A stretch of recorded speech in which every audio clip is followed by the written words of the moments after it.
Board of Zoning Appeals will come to order. First, I'd like to ask everybody to remember to silence their phones. I forgot that the other meeting, so. But welcome to everybody in the audience. We are the Board of Zoning Appeals, and I'd like to explain our process to you. Our process is to start by announcing the address of the case that we're about to hear. And I have one of the staff person review the case and let us know what is being asked for, kind of give a summary. And then one of the board members who is assigned the case, and one of us who has actually, gone out to the site and seen, will give us a little bit more detail, kind of paint us a little picture of where we are in the city and what it looks like in the area that's being discussed. And then we ask the applicant to introduce themselves with their name and to add anything to the conversation they would like to add at that point. And then we, as a board, will ask questions of the applicant, see if there's anything that they, if there's something we still have questions on, we'll ask. And then we have them sit down and then open it up for public comment. And strongly encourage you to do that. If you came down here for any of these hearings, you came down here to speak, so please do so. After we get all the information that we need, we close the public hearing. And that just means that we're not taking any more information from the public. We're just discussing it amongst ourselves. And then the person who's been assigned the case for today will make a motion, and the motion can be to approve, to deny, or to table if they feel that they need more information or have a reason that they need a little more time with the case. And then we have a little bit more discussion as a board, and then we take our vote. And the applicant will then work with staff afterwards, after this meeting or tomorrow or whatever, to see what their options are after they get the decision. So with that, I am going to ask if we can get approval of the minutes from March 19th. Motion to waive the reading of the minutes and approve as written. I'll second. There's a second. All those in favor? Aye. Aye. Opposed? Okay. I think we're ready then. So our first case will be 1503 Michigan Northeast. That's a sign variance. And I'm going to ask if there's any conflict of interest in this case. Thank you, Chair. I just wanted to identify, while it may not be a direct conflict, that I currently serve on the Michigan Street Corridor Improvement Authority Board, and that this project was brought to us for special land use consideration back in 2024. Okay, I don't see any need to call for a conflict vote, but thank you for letting us know that you've seen this somewhere before. Okay, staff.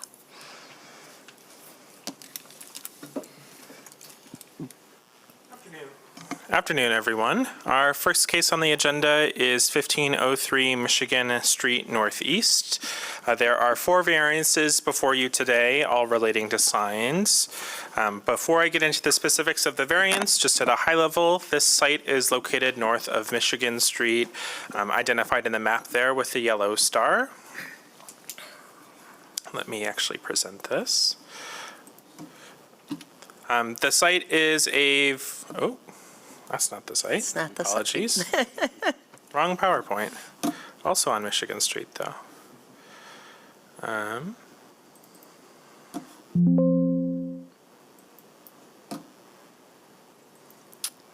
Let me do a quick pivot.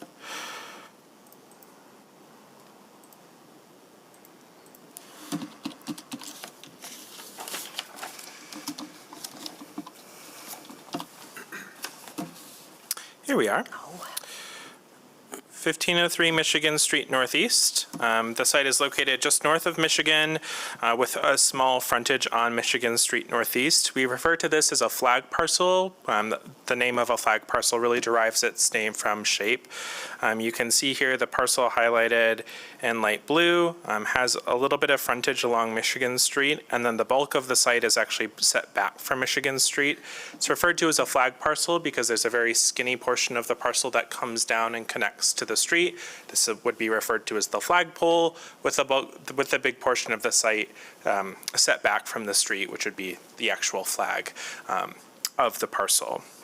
Flag parcels are challenging to administer from a zoning perspective, and I'll get into a little bit of how that influences this case a little bit later, but I wanted to talk about that up top.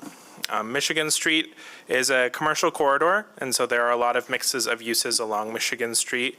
This portion of Michigan Street is a mix of office, commercial, industrial uses, and then there is a residential neighborhood directly to the south of Michigan Street Northeast. The variances requested today are for two signs, a street-facing sign and then a non-street-facing sign. Let me open the agenda.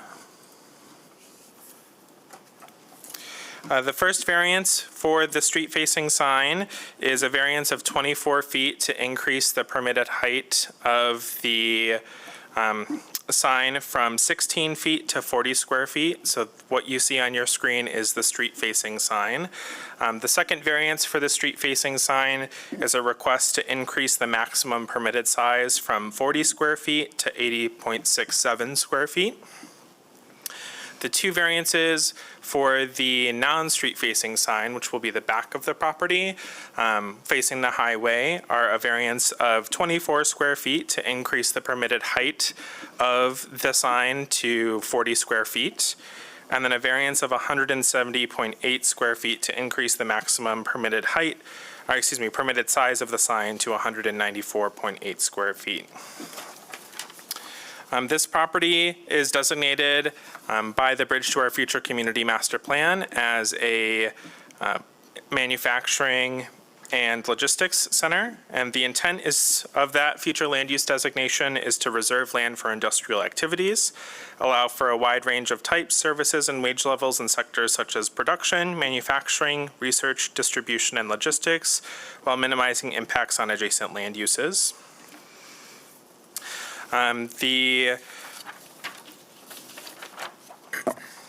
As I mentioned, the site is considered a flag parcel. Parcels are no longer allowed to be created in the city because of their challenges in zoning administration. The front portion of the parcel, which is this parking area here that lines up with the rear property line of the adjacent parcel, is zoned NOS, or Neighborhood Office Surface, with the remainder of the 1503 Michigan site zoned SDIT. So the parcel, in addition to being a flag parcel, is split zoned, with the front of it being NOS and the remainder being industrial transportation. The building of a public storage building was reviewed and approved by Planning Commission. Self-storage is a permitted use in the SDIT zone district. The reason the project went to Planning Commission for review and approval is because the site is less than 3 acres, which is the minimum required for self-storage in the city. And so Planning Commission granted a waiver for the site sign for public storage. If the site was 3 acres, it would have been a permitted by right project and would not have needed Planning Commission review and approval.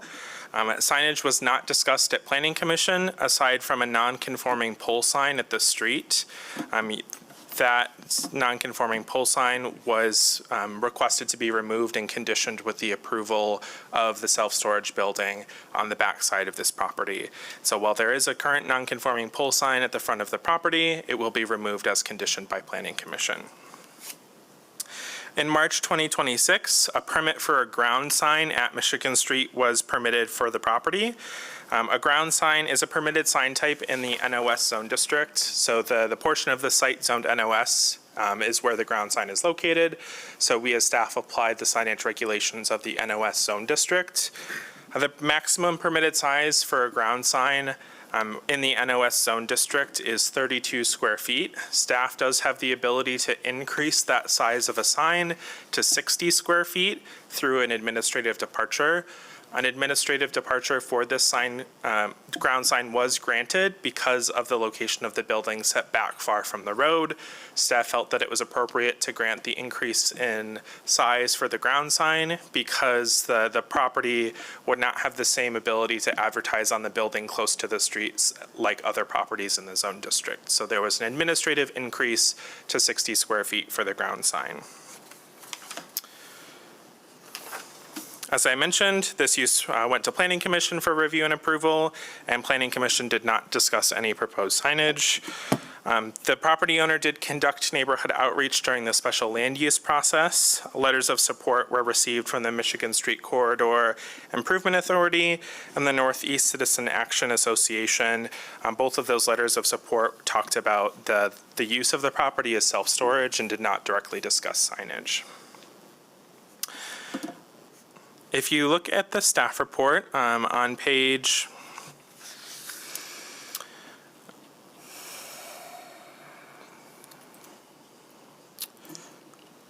on page 11 of the packet is the discussion of the two variances for the street-facing sign. So a reminder, the two variances for the street-facing sign is an increase in the permitted height of 16 feet for a street-facing sign to 40 square feet, and a variance of 40.67 square feet to increase the maximum permitted size of 40 square feet to 80.67 square feet. I grouped these two variances together for discussion, but the board can decide these variances independently or together during deliberations. There are two other street-facing signs in close proximity to this site. They are identified as wall sign A and wall sign B in the staff report for adjacent properties. Staff calculated that the size of wall sign A, which is for Essex Body Shop, again facing Michigan Street, appears to be 18 to 22 feet above grade and 72 to 100 square feet in size. I did not go out there with a tape measure, so these are estimates based on the tools available in our office, and so that's why you see a range of the size of the signs. And then wall sign B is 12 to 14 feet above grade and 48 square feet to 72 square feet. I will also highlight that a defining characteristic of a wall sign is that it is no higher than 16 feet above grade. Signs that are greater than 16 feet above grade are actually not considered wall signs. They're considered a different sign type. They are considered upper level building identification signs. And so the City of Grand Rapids zoning ordinance regulates signage by type. So a sign that would be above 16 feet up from grade would be considered a different type of sign. Upper level building identification signs are prohibited in the SDIT zone district. Moving on to the non-street facing signs, so this would be the north side of the building facing I-96. There are two variances requested for this. I will highlight there is a typo in the staff report talking about the dimensions of the variances, so I will correct that now. So the first request is for a sign variance of 24 square feet to increase the maximum permitted height for 16 feet for a non-street facing wall sign to 40 feet, and then a sign variance for a size for 170.8 square feet to increase the maximum permitted size of 24 square feet to 194 square feet. For buildings in the SDIT zone district, you are typically limited to one wall sign per building. You can have an additional wall sign, but that additional wall sign has to be 24 square feet. So that's where you see the difference in permitted sizes for one wall sign and then the second wall sign. And similarly, the defining characteristics of a wall sign is that they're no higher than 16 feet above grade. If you look at the area, staff identified 4 highway-facing wall signs, or upper-level building identification signs would probably be a more accurate description of these signs. The first is on the east, it's on Hutchinson Manufacturing, which is at the corner of Fuller and Michigan. That sign appears to be 30 to 34 feet above grade and 200 to 240 square feet. The sign identified as wall sign D appears to be 28 to 32 feet above grade and 84 square feet to 105 square feet. And then finally, the last two that were identified by staff appear to be 16 to 20 feet above grade and 96 square feet to 152 square feet. And then finally, 20 to 24 feet above grade for the remaining wall sign and 42 square feet to 58 square feet in size. I know that sign variances are complicated and signage is complicated, so that was a lot of information. I'm going to turn it over to Mr. Lewis, but I will be available for questions. All right, thanks, Rowan.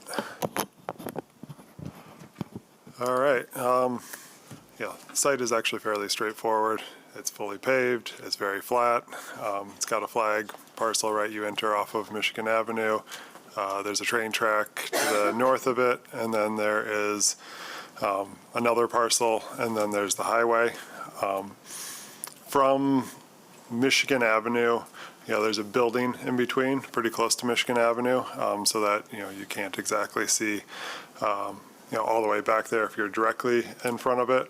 If you go across the street, and there's single-family residential houses across the street from it. If you go stand there, 40-foot building, you'll be able to see that 40-foot building from there. From the highway, it's very difficult to see the site. I drove that loop a couple times. There's a bunch of trees on the highway, and I drove it at night as well, mostly just because I have to go drop off and pick up people. But I thought I'd do some reconnaissance. And really, you don't see all the tall wall signs on these industrial buildings. I was going 70 trying to identify them, even knowing that they're there, and I had trouble identifying them. There weren't any self-illuminated wall signs that I could pick up on. For the most part, it's a nondescript industrial area that you don't really see, right? You ignore it as you drive by it. Yeah, I don't think there's much else to say about this site. Is the applicant here for 1503 Michigan Northeast? Come on up, please.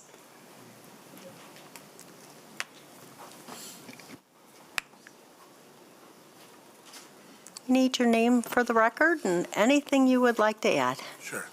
My name is Jeffrey Shull, S-H-U-L-L. I'm one of the owners. The entity that owns it is actually 1503 Michigan Storage LLC, and then it will be fully managed by Public Storage. So Public Storage doesn't actually own the building.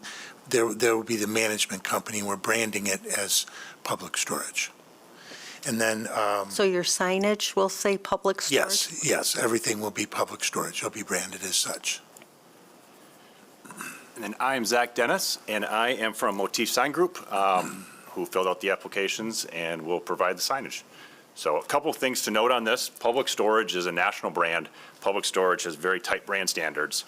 Following their brand standards, when you're looking at a national brand coming into town, who's already in town, the zoning is for signage. And signage, like Rowan said, is incredibly complicated. It's a code that has so many different types.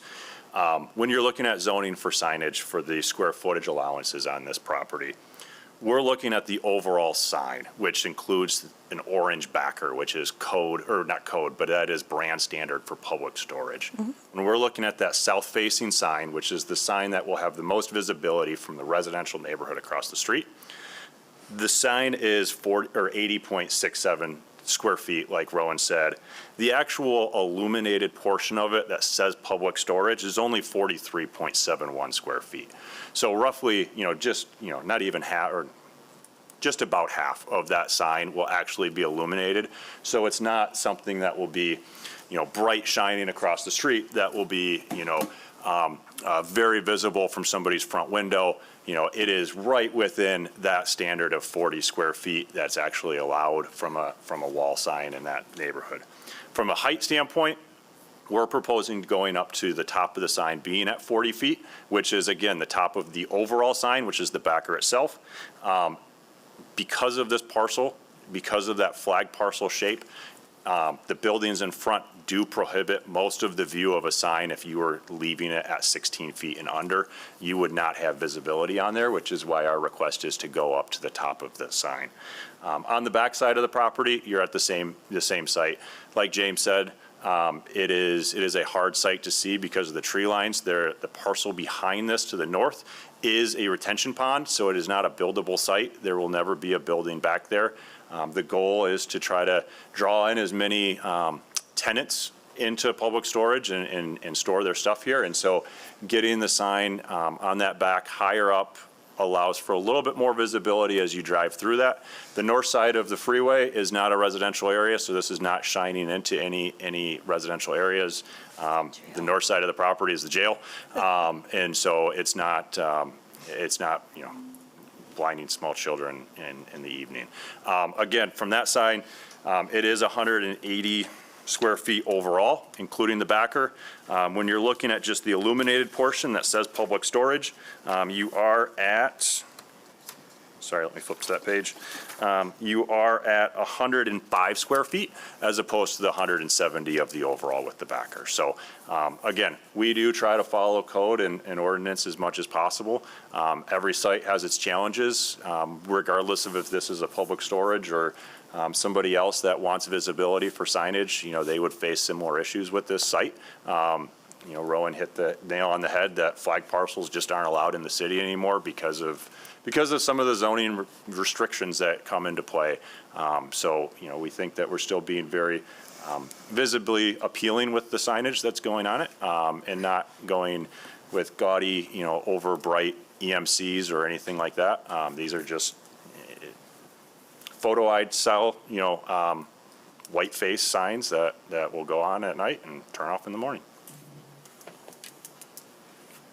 Yeah, I guess I got a couple questions for you guys. Oh, yep, there we go. I am on again. Can you talk about how, signage is both advertising and wayfinding, right? You've requested and been, approved for a monument sign at the corner of Michigan and your parcel, right, which provides the wayfinding to the site and advertising. So how is this Michigan Ave facing sign? What's it doing for you that one's not? Yeah, so as part of the original application for the building itself, the pylon sign that's out there right now was requested to be moved. We are doing that with the installation of the monument sign. The neighboring parcel, and Rowan, do you mind if I try to see what order things are in? I'm looking for the plat map. So here, this kind of shows you. The building to the south of this site that's in that, on the flagpole shape itself, is about 8 feet off the sidewalk, if not a little closer, on both sides. And so putting a monument sign there does give visibility for an entrant going into that site. But from a viewing angle standpoint, a monument only at that site at ground level is not going to be visible with more than about 50 degrees from viewing angle. So when you're looking at signage, you're right. Signage has a couple different purposes. One is wayfinding and one is advertising. And with a storage facility, you're trying to advertise as well as tell people where to go. And so the monument only isn't very visible when you're looking at coming up and down Michigan. Michigan is a busy thoroughfare. It does have a lot of traffic on it that isn't going 25 miles an hour. So if it was just the monument sign and somebody was either going very slowly or slamming on their brakes, stopping abruptly, that could pose a traffic concern. And so having a wall sign a little bit higher, a little bit larger, gives that viewing angle to expand out significantly for the advertisement.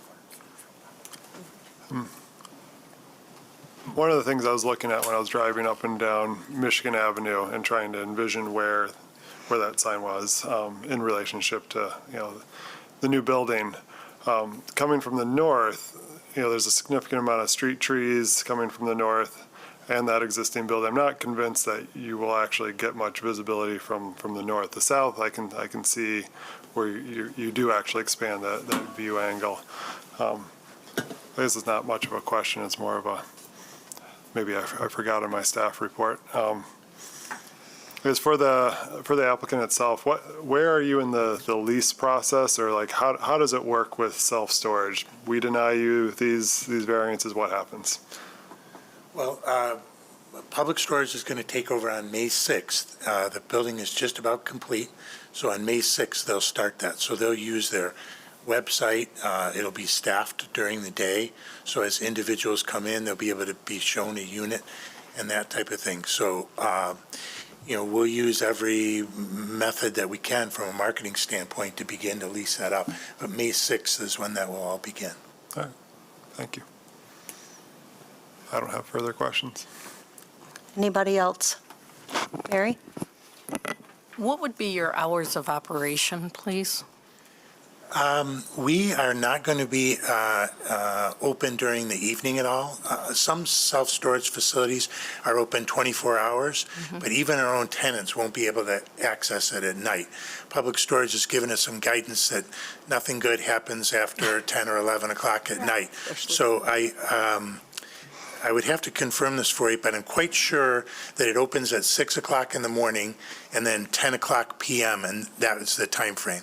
And then after that, like I say, even if somebody is a tenant in there, everything is card key access. There's a gate that's in place there, but people would not be able to access their units during the nighttime. It would be 6 o'clock the next morning that would open. And then I believe the staffing will start at 9 in the morning, so there would be a period from 6 to 9 a.m. where somebody would be able to access it, but the office wouldn't open until 9, and I believe it will close at 6 o'clock p.m. will be when that will be done. If I may, I have two quick follow-ups. The first one, the monument sign, is that lit? That is an internally illuminated sign, yes. Okay. And then when you talked about the illuminated portion only being about 40 square feet, is that calculated by literally taking the width of? No, How did you? That's calculated based on putting a square or rectangle around the public storage itself. Okay, So the thank you. proposed sign includes the entire orange backer, which per their brand guidelines, that orange backer is part of their signage requirements. If you box just the white portion that says public storage, that's where the secondary number that I provided was. Kind of framing around the letters? Yeah, let's Okay, see. thank you. I don't screw up something for Rowan. Do you have a question? Go ahead. I'm not sure if this is a question for staff or for the applicant, but in terms of the lighting that is going to happen, you mentioned that it was going to go like through the night. How bright is that? Are there limits to how bright it can be? I'm concerned about the neighbors across the street and now having a orange sign lit up all night. It may not be an issue if there's limits to that, but I'm just curious. And again, it is not an orange sign that's lit up. I'm Only sorry, the is white lit. part, Okay. yeah, thank you, sorry. Yeah, it's a good question. So we have standards for illumination, like we do for all outdoor lighting. And so I would look at those standards. And then there are illuminating standards that are evaluated by our sign staff when it gets to permitting. So I would defer those to permitting discussions. They're not part of the variance requests here today. Illumination would just follow ordinance requirements. Okay, that's helpful. Well, yeah, but if we make it, twice the size, we're putting, Putting a lot of light. And spotlight in the neighborhood. I don't think that'd be welcomed, but I see your point, and as long as that's identified at some point and addressed, that'll be good. from a fabrication standpoint, the faces are a Lexan. It's a polycarbonate. It's an acrylic-based product, which disperses your light. It softens your light. It's not a harsh, bright light like you see out of a light bulb. So it is a diffuser itself.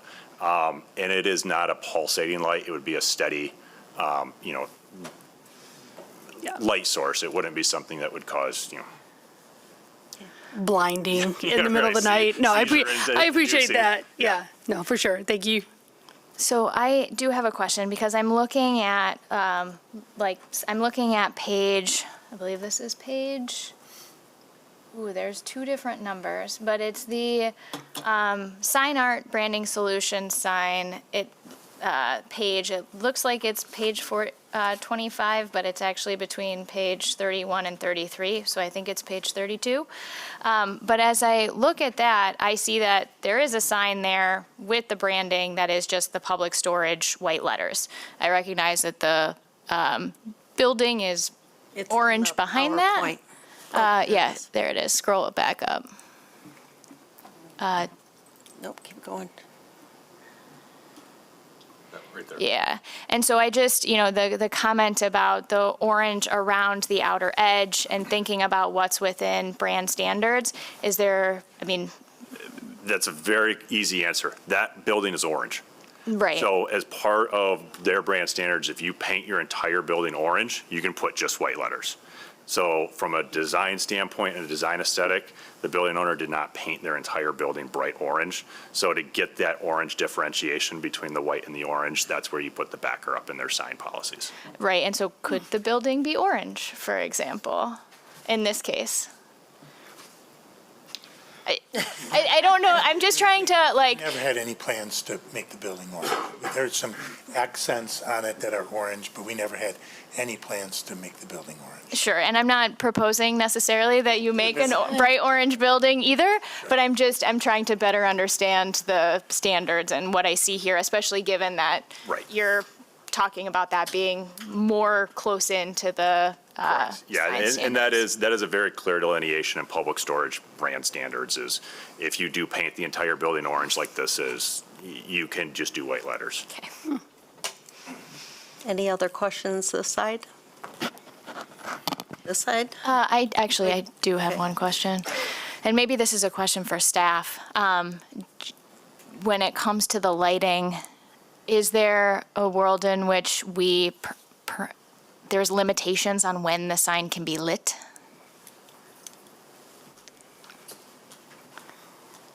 Man, you think after all these meetings, they'd put the table over here or something. Really? Yes, as I was contemplating Ms. Schaefer's comments about lighting, I think if the board is concerned about that, they could request a photometric plan with the sign permit, which would show illuminations and light levels at property lines, light levels throughout the site. That's something that would be able to be provided by the applicant. And then I was briefly reading the zoning ordinance about illumination. Signs are not my area of expertise, so I had to do a little bit of research, but I can pull up those standards. They are specified in the ordinance. And then the zoning ordinance does provide standards for illumination in residential zone districts about timing and light levels, so the board could look at those standards as well for some guidance regarding signage illumination. Thank you. Chuck? Can I ask one more question? One more. It's different. You mentioned this becomes an upper level sign, and it's not permitted in the SDIT. Where is it permitted, just out of curiosity? Yeah, we can take a look at that as well. So the illumination standards are under just the general provisions for signage. So here it talks about preventing glare and distractions, light sources being steady, no exposed bulbs, lighting fixtures, highlighting signage should be directed only at signage. Backlit and internally illuminated signs should not cause excessive glare or allow light levels to encroach on properties. And then down here where it talks about timer control, there are some standards regarding dimming and hours of operation for signage, signage lighting as well. So the board could look at those. And then again, I'll reiterate that you could have a condition of approval or a condition otherwise regarding the requirement of a photometric plan with a sign permit. And then upper level building signs.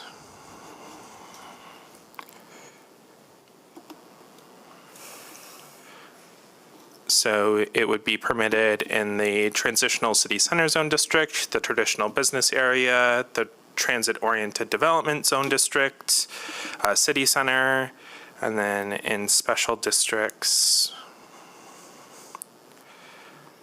look away if you need to. The the institutional campus, and then the East Beltline overlay as well. Thank you. Go ahead. I'm done now. Your turn. Thank you. So I just wanted to go back to a topic that was brought up earlier. It was the topic of motorist safety as kind of a rationale or a justification for having the higher place sign.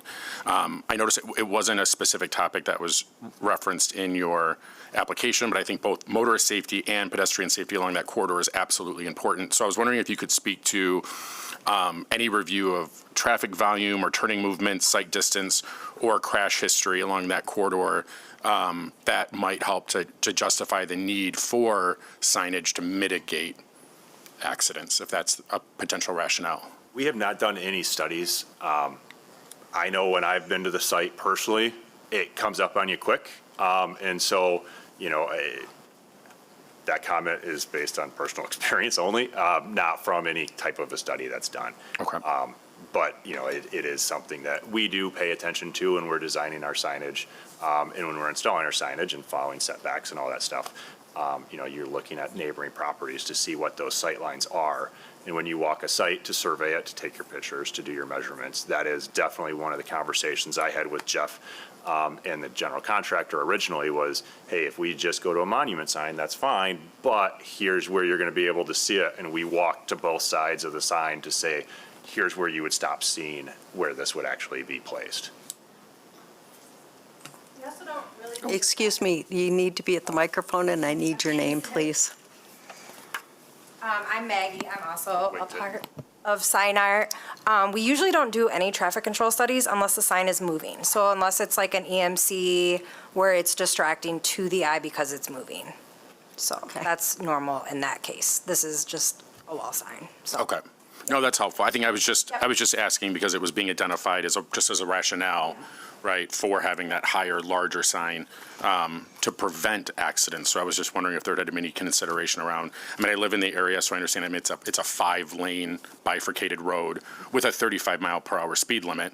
So I was just curious if there had been any review in order to. Okay, thank you. Okay, I just want to add a few things because I've been a neighborhood association president in this area and have had a lot of different involvement and lived there a long time. It used to be a bowling alley, by the way, for those of you that didn't know that. They tore that down. The signs that are on the building at the adjacent property, Essex Body Shop and the one next door to that, I can't remember the name of the place. I was just there, unfortunately, with my car last week. But those buildings have been there forever. I'm sure that their signage is grandfathered in. I know Essex has signage that faces the expressway that I actually could read driving west to east the other day. I drove east to west this morning, and to my surprise, I could not find the building. I could not see it coming west to east. It's huge. I mean, it is a billboard. It's a huge building compared to everything else in that district. I can understand the monument sign is only going to be able to be seen so far if you're coming east to west because of the building in front. I get that. But I'm struggling with the line of sight because we do allow you to be up to 16 feet on the building with a sign. And from what you said, and now I can't find it, of course, you said that the sign was, 43.71 was the illuminated space, is that correct? On the north or south facing sign, yes. On the south-facing sign. Yeah, and I'm not, you have a sign that could be 6 feet by 10 feet at the road, and then I'm not understanding why you need such a large sign on the front of the building on top of the 60 square feet that you've been given a waiver for by staff. And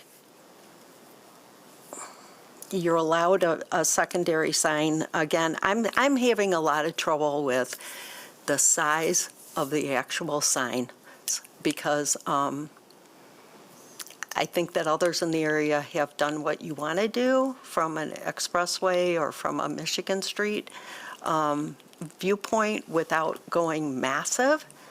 And I think Essex is probably the best one I could think of. They're approximately within that 16 feet. We don't know for sure, but close. And it's not near as big of a sign as what you're asking for. They also have a curbside, if you want to call it a sign.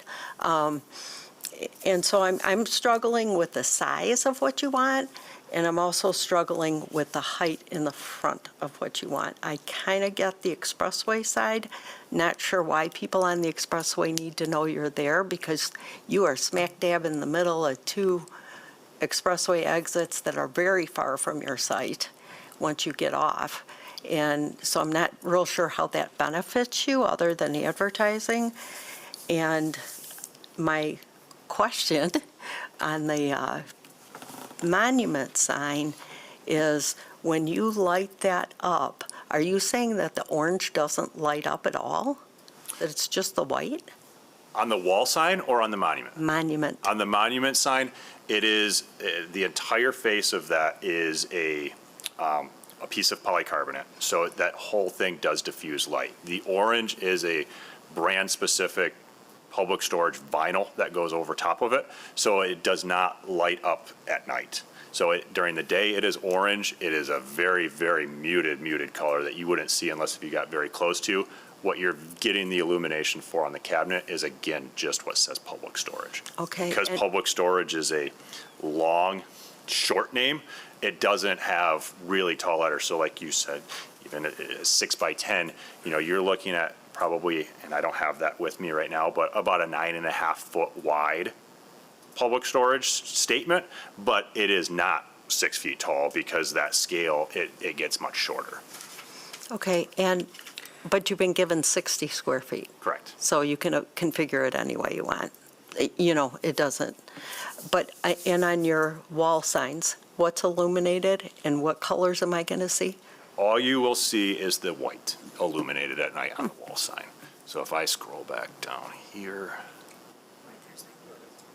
So there is a night view that's being shown in the proposal that shows what is illuminated at night. So what is illuminated at night, if you put a rectangle around that on that south-facing elevation, is only 43 square feet, not the 80 of the entire thing. Then I guess it begs the question, why can't you make it 40? Because of the size of how the backers are sized? Can you get a little Yeah, closer? so because of how the backers are sized, that would change the entire sign. Yeah. So we have the backer at that size, has to be at 43 so that the public storage looks better. It changes everything. It changes all the materials used, so. Right. And just, Jeff and I have had that conversation, and if the board feels that's appropriate to come down to 40 square feet on the illuminated portion, we would be open to doing that, taking it from the 43 of the illuminated portion down to the 40. But we don't measure that way, correct? But you measure the overall, correct? Yeah. So if you took the entire thing to 40, that would downsize that to very small public storage. Right now, those letters are 12 foot 10 inches tall, 2 foot 10 inches. If you were, sorry, that is a misspoke. If you were to take the entire sign down to 40 square feet, that would be about a 9-inch tall letter. And is that driven by the brand standard? Yeah, the brand standards say how much of a backer you have to have in relationship to the overall size. Gotcha. Okay. Ms. Swanson? So we talked about signs having two purposes, wayfaring and advertisement. And I thought I heard you say that this leans more toward advertisement than wayfaring, particularly with the size of the building on the property? The one on the north facing is definitely more advertising to everybody on the council's, or who's made those comments. The expressway definitely is an advertisement statement. The one on the south side, it does serve some advertising purposes, but because that ground sign is, with the setback on the road, it is off the road. The viewing angles really aren't there. On the south side facing elevation, you will see this from the road to be able to call out that this is the building that you are intending to go to from a wayfinding standpoint before you get right up to the entrance. Okay, and I'm thinking, as I drove out there and drove on the Mayfield and the other streets that approached it, it's a pretty visible building. Yeah. If I have my things stored there. The other question I have is perhaps for Mr. Scholl. Was this building built specifically for public storage, or was this just a building that was built and then public storage came along or said, gee, yes, we'd like to partner with you and operate a storage facility there? Yeah, good question. Public storage is the largest, they're the McDonald's of the self-storage industry. So we had early discussions with them. This was going back even 2 or 3 years ago. And at the time, they were not in Grand Rapids yet. And they had a policy that they needed to have other facilities within a 50-mile area. And the reason for that is that if they had a staff member call in sick, they could pull them from another location to do that. And then fortunately, they bought 3 different locations in Grand Rapids. They bought 29th and Breton, they bought one on 36th Street, and I believe there's one in Byron Center as well. So once they were in the Grand Rapids area and within a 50-mile period of time, our discussions became much more serious. And so when we went to design the building, we designed it with public storage in mind right away, with them to be the ones to manage it. So if I may just follow up, the layout of how the building is with the flag lot, where its angles, its size, that was all done knowing that public storage would be the tenant or the manager of the building? Yes, yes. So we have a few accents on it that are orange from the beginning, but the idea right from the beginning was that public storage would manage it. And when did the zoning limitations about the branding of the signs enter the discussion? I'm not sure. There's 2 ways when you look at signage. It's Rowan indicated it originally. You can put signage in your original conversations with zoning appeals, and this does not have that.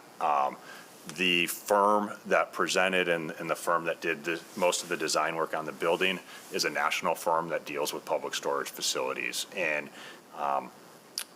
the zoning in Grand Rapids, and based on this site, they didn't do their diligence to have that conversation on the front end, just being honest. But, I think they're based out of Chicago. Yeah.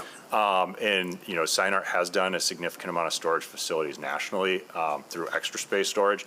And in bigger cities, that's how they put their advertising out there on the building, is through large signage on upper levels. And so the designer and the architect didn't have that conversation on the front end. So when Jeff and I engaged after the first of the year, as the building was nearing completion, signage is one of the last things that goes up. And so that's when the conversations of the size entered the conversation. Thank you. Mr. Sizer? I have a question for staff first. Sorry. Was there administrative departure available for what they're trying to do on the buildings at all that was offered up? There's not one for height for wall signs or size for wall signs. Okay. Would a monument sign be available on the north side of the building rather than on the building? It's a good question.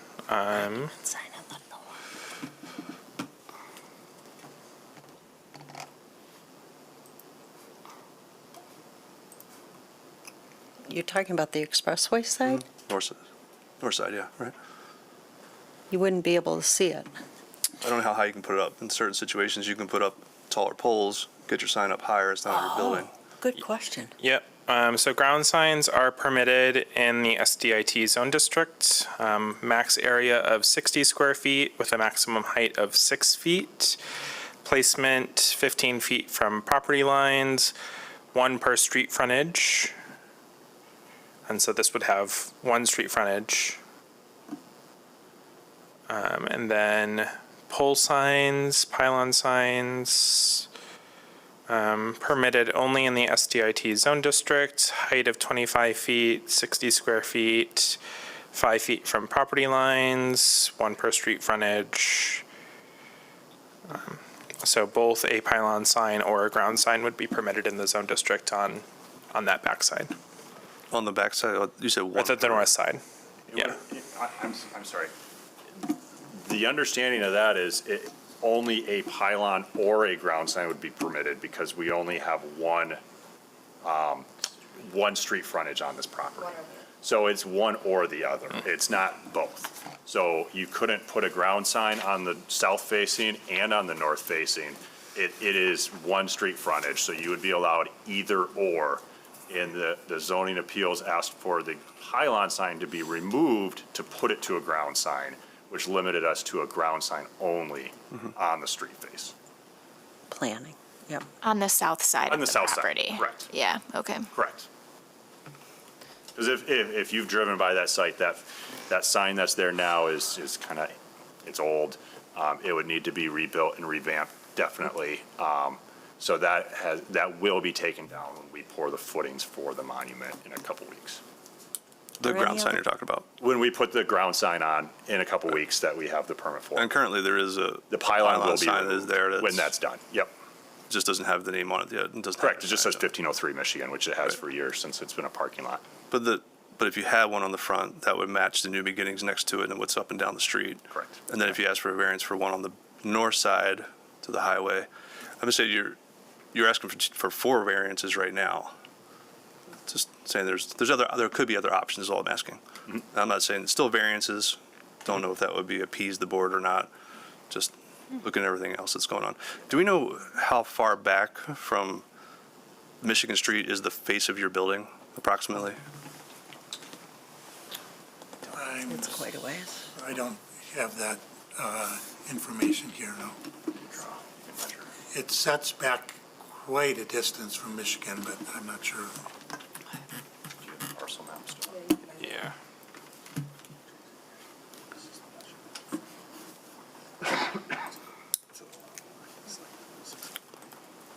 How far is it to the expressway? About 582 feet, 582 feet to the expressway, Okay. plus or minus. and there he goes. It's probably about 250 feet from Michigan Street, give or take Not- 15 feet. Not to the building. That's That's to to the the lot property. line. That's to where the flag comes out. The Right. property, the building itself sits back a little bit, so you would measure about here. Right. The measures okay. there. We Yeah. can't see Roughly your it's, fingers. roughly it's 250 plus, Yeah. give or take 30 foot. 300 feet. Yeah. Okay. I just want to bring attention, it is quite a distance from the residential, Yeah. just so we're all talking about the same thing, that's all. Yep. That's all I have, thank you. Okay. Okay. And I guess I have one more question. The front wall building, the front of the building, the wall sign, is there a reason why you didn't feel that 16 feet was adequate? Based on the conversation between Jeff and I, and Rowan, I'm going to go back to this parcel map. It's okay. This building right here on the south side of the Yep. property is a pitched roof. So if you're looking at this, 16 feet will not be visible anywhere on that side, anywhere north, or what is that, east of the property. That building is a single-story building with a pitched roof, so you're at about 16 feet when you're looking at the overall height of the building. So it would be a very difficult sign to read, especially as you look at that as your top and you're dropping under that. Okay, that's if you're in front of that building. Correct. Okay, but if you're coming from the east, Correct. you would have line of sight. And if you're coming from the west, you'd have line. You would only have No. line of sight until you got to about here, Okay, which is right before, because you have buildings all along the east side that would block a 16-foot sign. Because again, if you're, and I don't know if I can, okay. Nope, Draw. he's got the Google thing for me here, so. oh, okay. But yeah, It's good. you, It's helpful. that would be about your viewing angle. Okay. All right, thank you. Anybody else? Yes. But again, that would block the sign. It would not necessarily block the building. Well, Yeah. yes, yes. That's why they want the sign up higher, is what I was trying to get at. Was there a reason for it not to be lower? Anybody else? Okay, thank you. We're going to see if anybody else is here to talk to us about 1503 Michigan. This is a signage request for 1503 Michigan. Anybody else want to talk to us? Okay. Motion to close the public hearing? Second. Okay, all those in favor? Aye. Opposed? Okay, All right. lucky you. Times on signage. I'm going to proceed with the motion, and then we can have discussion after that. I'll keep it in the same order that Rowan has it, so the Michigan-facing sign and the highway-facing So sign. two different motions? So two different Okay, motions, thank you. although I think they're fairly similar. So I'm going to make a motion to deny the Michigan-facing sign. While I do believe that standard one, exceptional and extraordinary, is met due to the shape of the lot and the placement of the building in front of it, I don't believe that exception number two is met, substantial property right. They do have the ability, and they have taken the option of placing a monument sign on Michigan Avenue, and I think that satisfies the need for wayfinding and advertising along Michigan Avenue. Number three, the unusual conditions are not self-created. The site is, I think that it does meet that standard. They didn't create the conditions of the site. They didn't create the building in front of the site.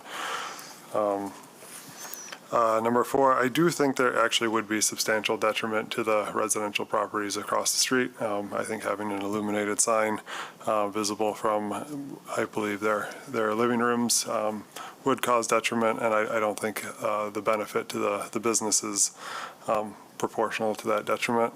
Not that we even look at proportionality. And number five, I think that the proposal doesn't align with the master plan or zoning ordinance. It's not consistent with the goals. The need for wayfinding signage is adequately addressed, and the already approved monument sign and the visual clutter that additional signage doesn't meet the intent of the ordinance. Okay, is there I'll second. There's support for that? Other comments? Yes. Yeah, I just wanted to make a brief note regarding number four, no substantial detriment. I know a lot of conversation was given to illumination, which I think is important because it directly impacts the folks that live across the street. But I think we also heard that there could have been some modifications made, right? Like gets turned off at certain times, or it gets dimmed, and there's standards that have to be met. But I think there's even more substantial detriment, and I think it's core to like some of these signage rules and ordinances, is that large signage, including maybe what was even provided through administrative departure, but also signage that's provided up very high, sends a pretty strong visual cue to drivers that this is an area that you should be speeding through, like a highway, right? It's why they put billboards on the sides of highways. They have to be large so you can see them driving at high speeds. And I just want to note that this road, it's 5 lanes already, and the speed limit's 35, which is not already adhered to. And there's a reason why we put small decorative signs in our downtowns, right? It's because it gets people to slow down. It gets cars to interact with traffic, or people to interact with traffic more safely. So I think allowing for large signs in these kind of mixed-use residential, commercial, industrial districts just sends the wrong signal to people who are driving through it, and encourages higher speeds. So I just want to add that as a potential detriment that couldn't be mitigated through additional rules about when a sign is lit, because that is an impact that happens regardless if a sign is lit or not. I'll accept the addition. Is this support? Okay. And then I would just like to add, on not self-created, brand guidelines are not the city of Grand Rapids' thing to accommodate. And so as we think about signs coming forward that are based on just corporate requirements, that is not something that the city of Grand Rapids needs to be beholden to. Accept that addition as well. Anything else? Okay, so the motion is to deny, and we're talking about the Michigan frontage sign on the wall. Correct? Correct. Okay. All those in favor? Aye. Opposed? Okay, second motion. All right, that's the motion for the highway-facing sign.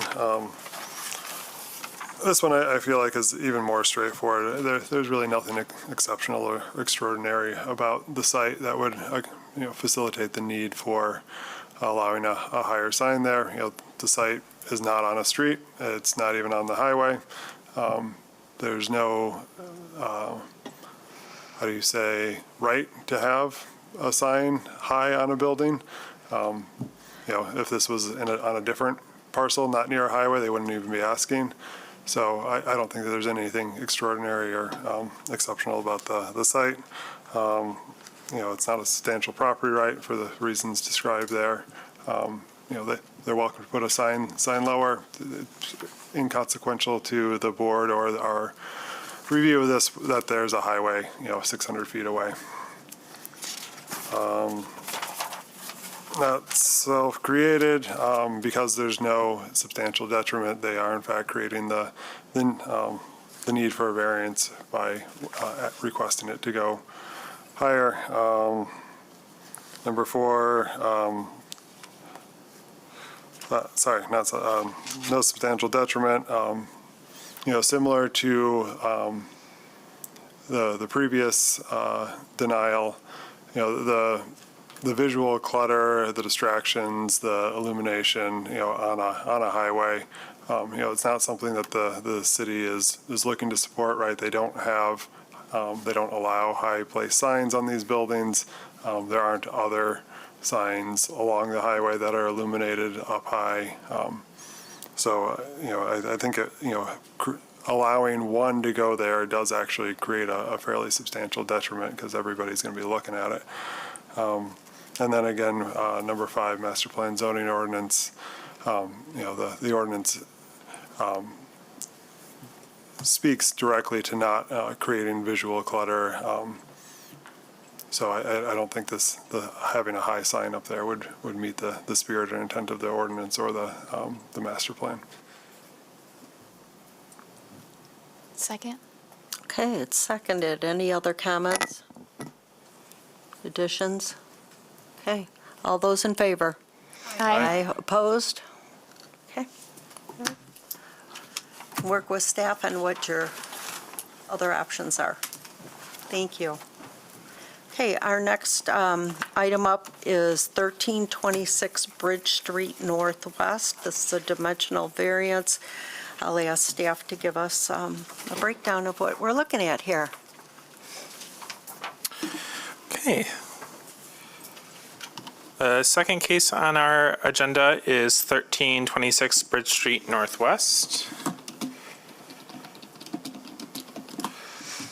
The subject property is located on the west side of the city, just due west of I-196. If I zoom in, you can see the parcel here, located at the corner of Bridge Street, Marcella, with 196 to the due east. Yes. The requests before you today are dimensional variances in order to facilitate the construction of a 4-unit attached single-family building. The variances requested include a dimensional variance of 13.7 feet to reduce the required building line of 35 feet from the back of Bridge Street Northwest to 21.3 feet, a dimensional variance of 29.2 feet to reduce the required building line of 35 feet from the back of Marcella Street Northwest curb line to 5.8 feet, a dimensional variance of 14% to reduce the required 50% green space to 36%, a dimensional variance of 18 feet to reduce the required lot width per unit of 35 feet to 17 feet, a dimensional variance of 7 feet to reduce the required side yard setback of 9 feet to 2 feet, and a dimensional variance to eliminate the requirement that private yards be adjacent to the dwelling unit that it serves. I will go into all of those in individual detail, so don't fret if you got a little overwhelmed. So the zoning district for the property is the Mid-Century Neighborhood Low-Density Residential Zone District. 4 attached single-family units are being proposed on this parcel, and let me bring up the site plan.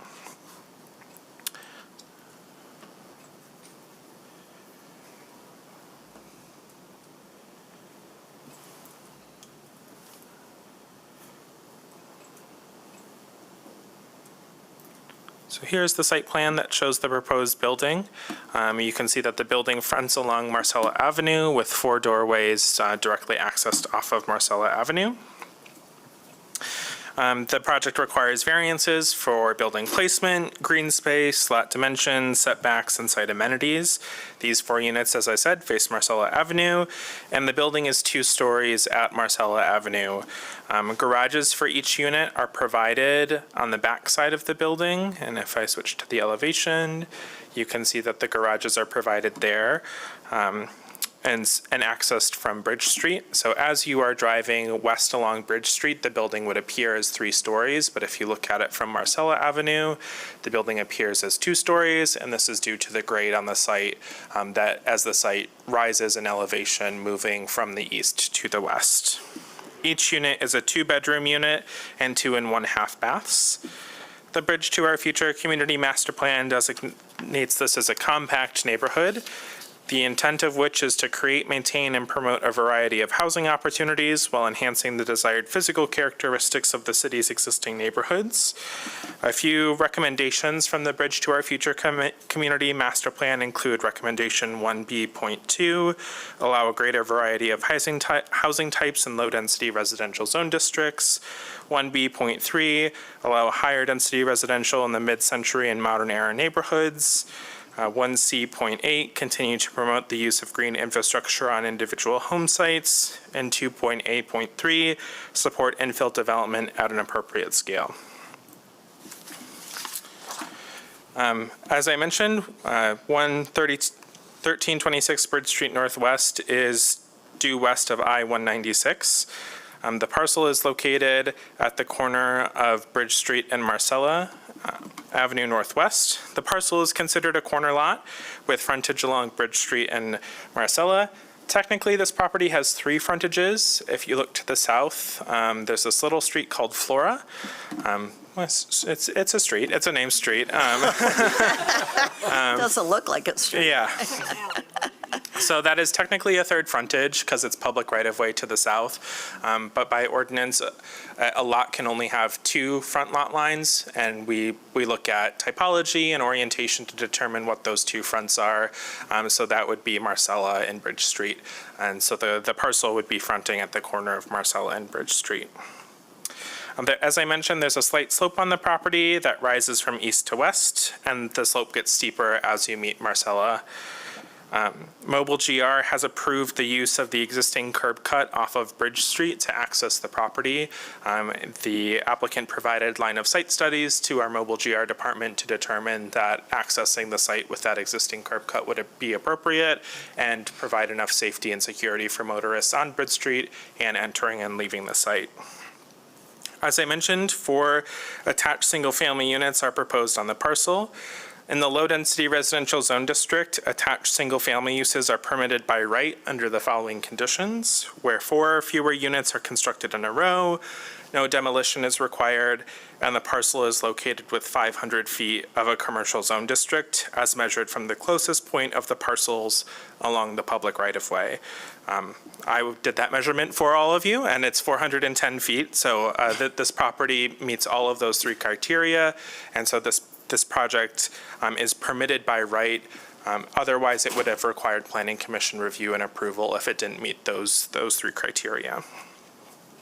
There are also density limits for attached single-family. That's based on the size of the property and the size of the roads adjacent to the property. The density limit for this property is 4 units, so this project meets the density limit for the property. The applicant can detail neighborhood outreach that they conducted as a part of this project. The applicant did submit minutes from the John Ball Neighborhood Association meeting where this project was presented, and I will defer to the applicant to talk about that meeting. Several letters were received from the community in opposition to the project, citing concerns about parking, congestion, loss of green space, and impact on quality of life. Looking at the individual variances, I'm going to switch back to the packet. All of the variances are discussed individually within the packet, and so I will start with variance A as described in the packet.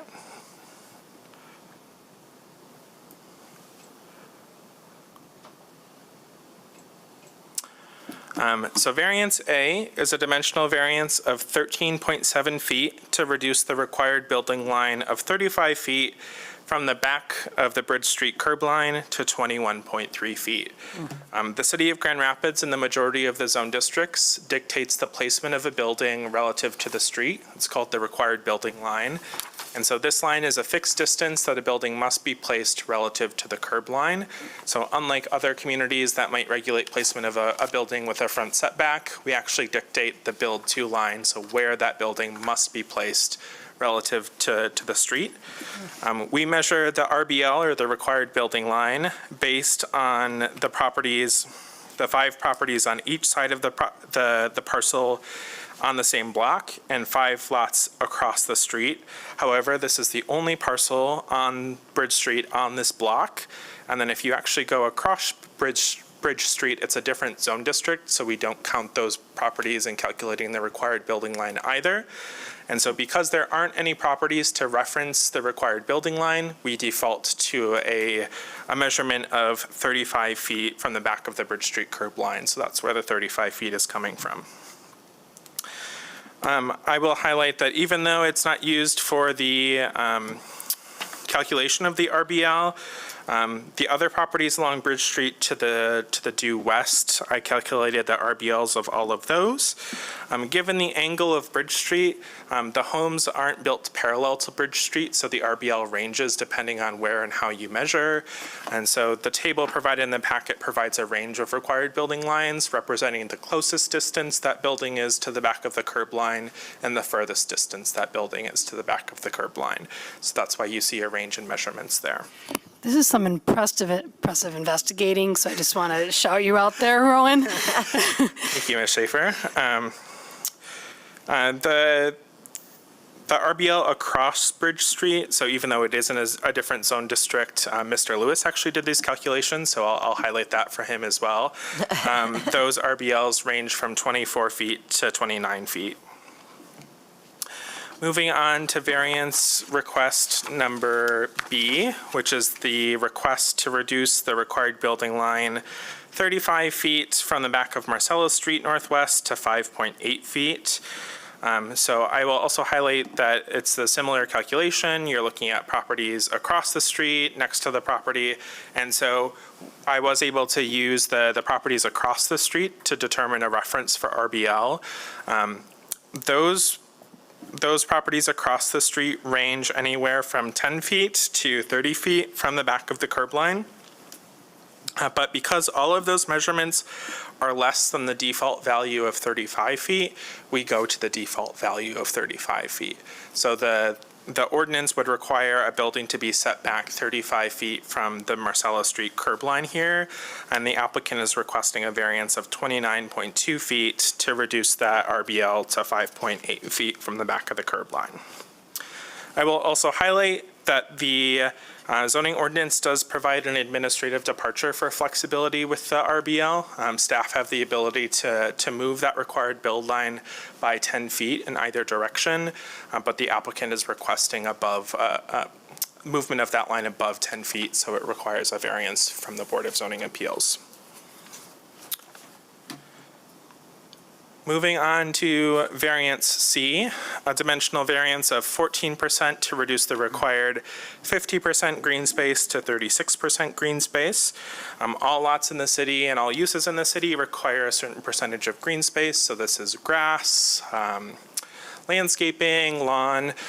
Green space requirements have multiple purposes within the ordinance. One is stormwater, making sure that lots have enough area for water to infiltrate into the ground so it's not flowing over properties into public infrastructure and causing a nuisance for adjacent properties.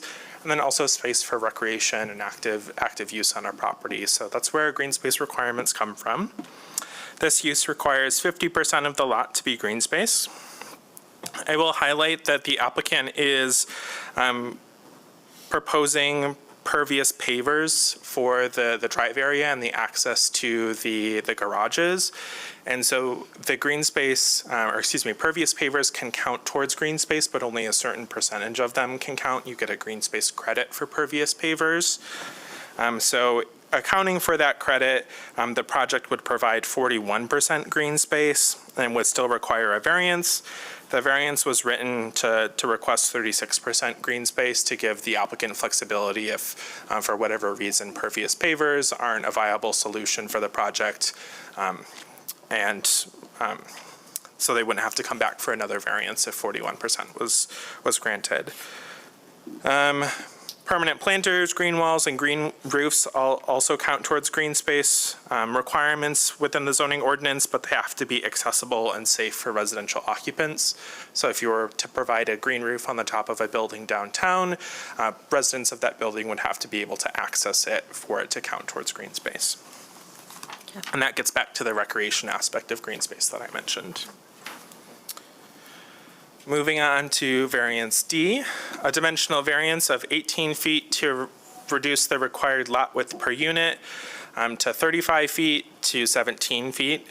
So attached single-family uses in the mid-century neighborhood low-density residential zone district require 35 feet of lot frontage per unit. And so and lot width require 35 feet of lot width per unit. The applicant is requesting a variance of 18 feet to reduce it to 17 feet. Lot width for a corner lot is measured at the shorter of the two sides. So if we look at the lot, lot width would be measured along Bridge Street. The lot width along Bridge Street is 68 feet. I also measured the lot width if theoretically it was measured along Marcella, and that width would be roughly 145 feet. There are no zoning ordinance reductions for lot width for this type of development.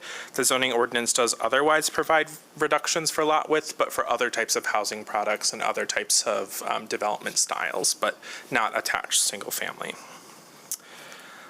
Lots in this neighborhood were originally platted 50 to 80 feet wide. Notably, this neighborhood was platted before 196 was built, and so 196 came through and accounted, kind of blew right through the middle of a lot of the plats. I do have the original plats from this neighborhood if the board would like to see them. There are about 8 in this area that I pulled and have the plat records for us to look at if the board would like to. And then current parcel widths, which I will note are often different from original plats, range from 35 feet to 90 feet in width in this neighborhood. Variance E is a dimensional variance for 7 feet to reduce the required side yard setback from 9 feet to 2 feet. Let me get to the site plan. As I mentioned, this lot has 2 front lot lines and 2 side lot lines. So the City of Grand Rapids regulates side setbacks as both a minimum and a total. So in this zone district, each side lot line has to be a minimum of 7 feet, and the total between the two has to equal 20 feet. So you can do 7 feet and 13 feet, 8 feet and 12 feet, 10 and 10. The total between both sides needs to equal 20, and neither can go below 7. And because this is a corner lot, the 2 side lot lines would be the south and the east lot lines, so facing Flora Street to the south and 196 to the east.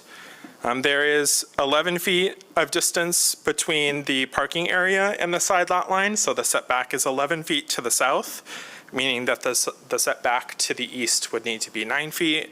The applicant is proposing 2 feet, hence the request for a variance of 7 feet. Parking areas and parking access areas, like shown here, have to meet side yard setbacks. So while the building meets the side yard setbacks, it's the parking area that's driving this variance request. There is an administrative departure up to 2 feet and a reduction of 2 feet for a side yard setback, but the variance request is greater than the departure available. I will also highlight that the necessary width to accommodate a vehicle leaving and entering a parking space, in this case would be the garages, is 22 feet. And then the shortest distance between the garage doors and the edge of the parking area is 22 feet for this proposed development, and that would be the garage on the south, the one here. And then finally, variance F is a dimensional variance to eliminate the required private yards be adjacent to a dwelling unit that it serves. The use standards for attached single-family, which are specific standards only for attached single-family uses, require that each single-family dwelling have at least 200 square feet of private yard space, and that private yard space be contiguous to each development. So commonly when we see townhomes or attached single families, developments, that private yard space is just the backyard, kind of directly back from the unit. This project does provide the necessary area of green space or private yard space. It would be in the space to the south of the building, but that area is only contiguous to one unit and not the other three. So the applicant is requesting a variance that the private yard spaces be adjacent to the dwelling unit that it serves. So with that, I will turn it over to Mr. Lewis, and I'm happy to be back if you have any questions. All right, well, this one was a bear. You had some great ones today. I know. I know. This one, I've been working on this one for like 4 to 6 hours already, trying to get my head around it. All right, Ron, can you pull up a overall parcel map? So as Rowan said, you know, it's a misshapen lot off of Bridge Street, right next to the highway. There's about a 10-foot slope on the going up as you're traveling east to west. You know, there's a significant amount of topography around it. If you zoom out a little bit, you know, you can see, you know, just on the other side of Marcella, you know, there's the units, and then there's about a 40-foot hill there. And then as you get up to Sunset, you know, across the hill or across the street, there's another, you know, 40, 60-foot slope there. It's safe to say that every single development nearby is being affected by the topography there. You know, a lot of interesting research that I did over time. Can you pull up the plat map of this specific one? Yep. So to the east, down by what's the street? Yeah, so. And then I also overlaid the plat map with the existing aerial. Yeah, that's great. Yeah. Of course you did. Super helpful. Give this man a raise. Yes. So you can see that they platted this whole area at the same time before the turn of the century, right? Well before the highway came in and cut it.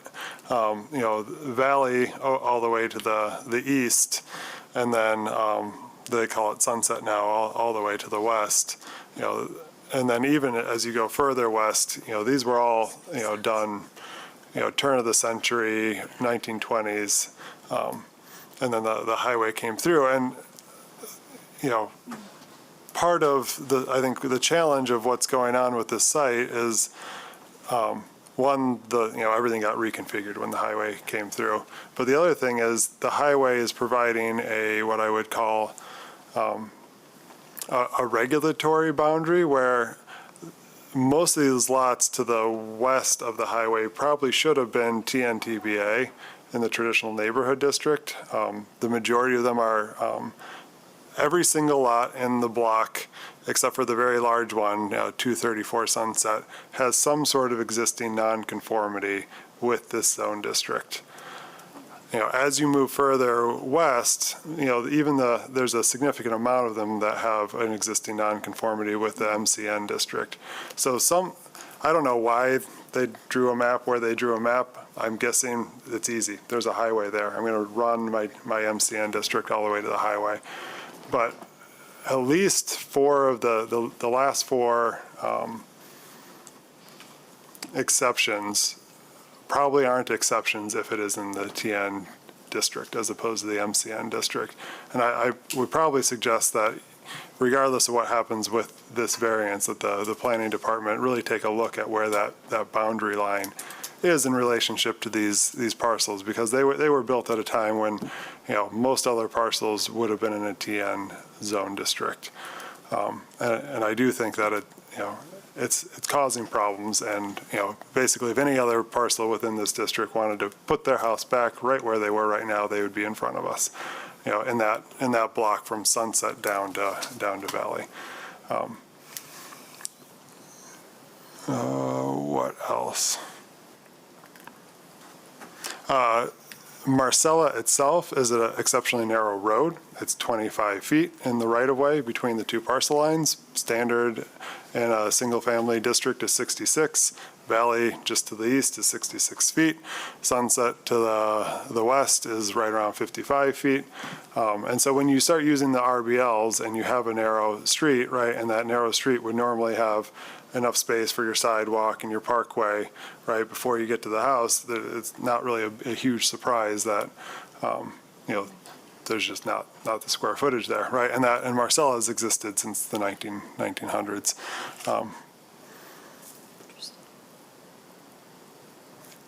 Yeah, I think that might cover it from there's an existing shed on the site. I don't think that's of much importance, but. Can you kind of paint a little bit more of a picture of what you did see as far as residential around? Yeah, so I mean, just to the, directly across the street on Marcel, the houses are right up on Marcel, right? The study, right, was 10 feet for a couple of them right there. 10, 10, 10. I thought they appeared to be single, maybe a double here or there, but mostly Yeah, single most of them are family. single family. Up the hill, they're fairly dense in there. A lot of them wouldn't meet the open space requirement either on the site at 50%. Most of these ones have driveways that access Marcel, right, as their primary, where they park. And there's nothing on the east of Marcel, right? It's just this single parcel. Okay. And then there's, a fair amount of open space between Marcel and the highway. Okay. You ready for the applicant? Yeah. All right. If the applicant's here, could we come forward with your name, please?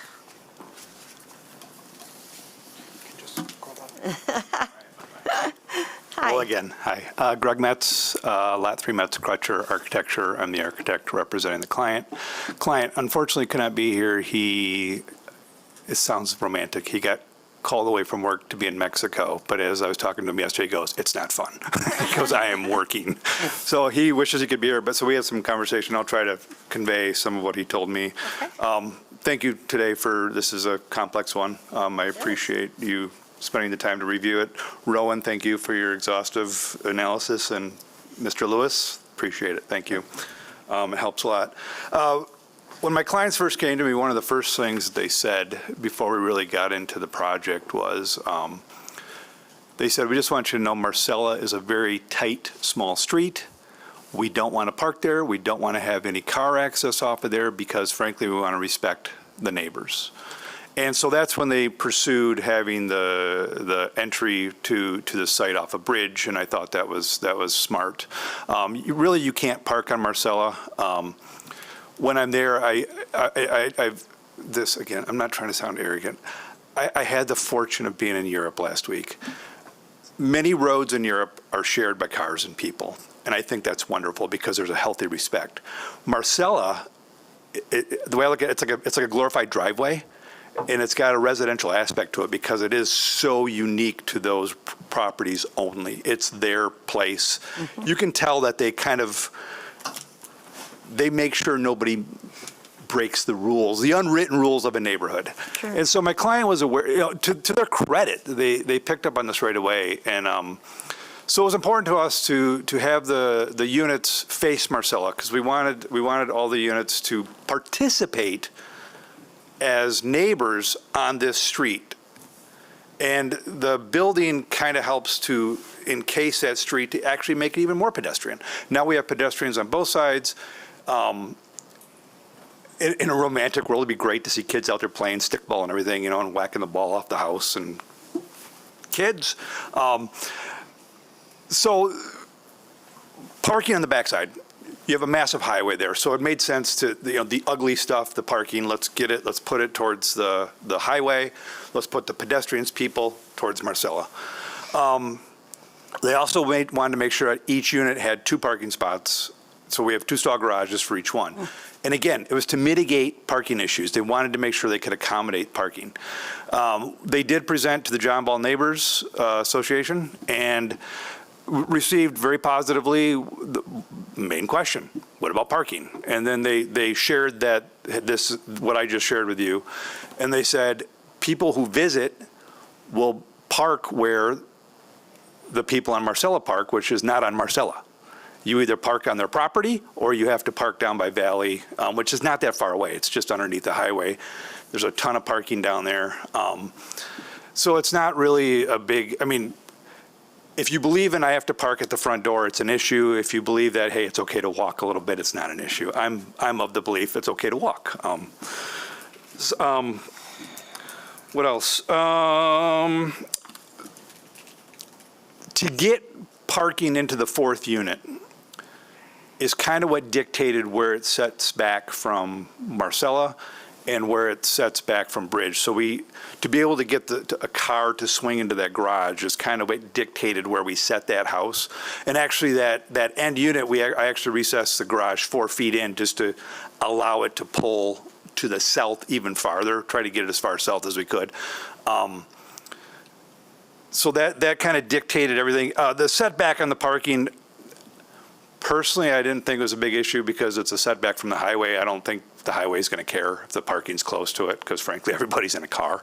That to me, personally, I didn't find that as a big, if there was a house there or something, I think I would have a different opinion about it. The green space aspect, the MDOT right away is there. That's green, greenish, brown.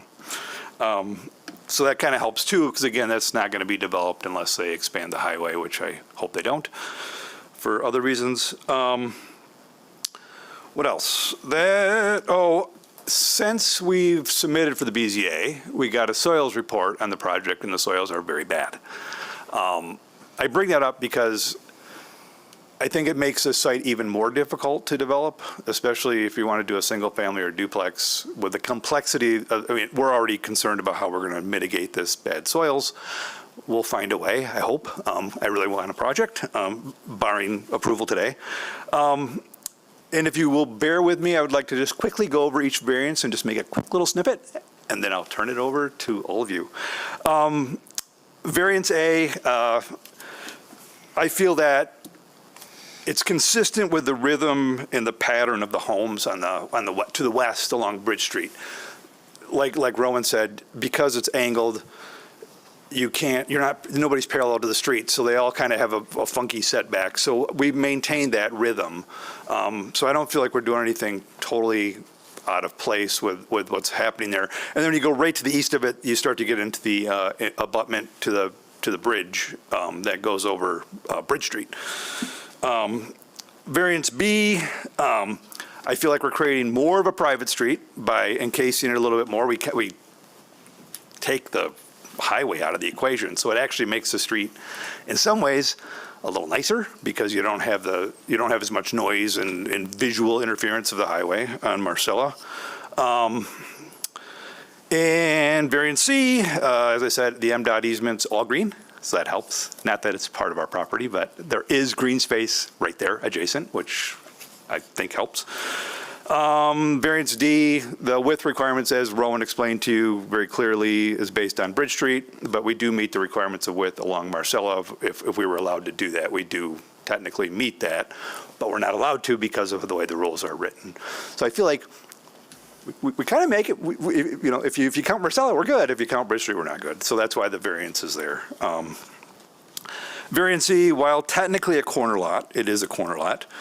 Marcella really is more like a driveway. I woe to anybody who accidentally drives there, because I don't know how you're going to have to turn around somebody's driveway, which is never a good thing. So it's more, so because of that, it's isolated, it's an isolated lot. And frankly, it's going to be really, it's a difficult site to build on. And variance F, with the individual green spaces, we do have, we're providing a lot to the south. We also actually have quite a bit between the building that I'm proposing and Bridge Street. There's some good green space there. And I'm encouraging the owner that if this goes forward to, hey, maybe maintain the MDOT space a little bit. So if somebody has a dog, it might be a great place for them to walk their dog along the MDOT spot. And that's all I have. And thank you for listening to me. I appreciate it. Thank you. You have questions of the applicant? Yeah, just a couple, Greg. The flag on the south that's paved, why is that there? So I've been fighting the engineer on this. So when you pull in off of Bridge Street, and so the unit at the bottom, we call it Unit 4. So just for reference, that's Unit 4. So when you come in Bridge Street, you pull into your garage. So when you pull out, they can pull into that little flag and then nose out into Bridge Street. That's why it's there. I personally think it's a little too deep, and I'm pretty sure I'm going to get my way and I'm going to shallow it up because, frankly, I want more green space. I want less. Well, because pavers are not cheap, so the less pavers we have, the better it is for the project. So that's why it's there. Okay. Similarly, if 22 feet's like the minimum, why are we all the way out at 29 feet towards the?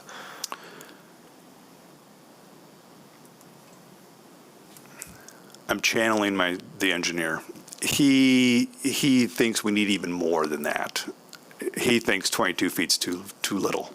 And I was constantly fighting him on it that if it has to be a 3-point turn, it's a 3-point turn. I mean, people that go into this. So the reason it's there, I think is to make that in and out easier. And then if somebody does have to do a 3-point turn, they got room to do that.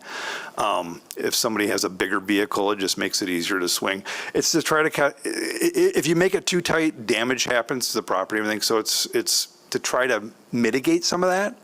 And again, engineers are it has to be a certain way. So like I said, they wanted more, and I'm fighting them on it. And I understand why they want more.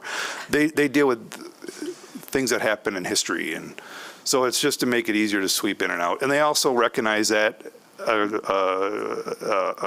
delivery truck or something like that, they can park there. It gives them a place to stop while they drop off packages, jump in their truck and take off. Is there entry onto there other than garages? I'm sorry? Are there entries into the buildings other than garages along the backside? Yeah, there's a man door in each garage. Man door in each Yeah, garage. or person door, sorry, not to be offensive. Person door in each garage. Okay.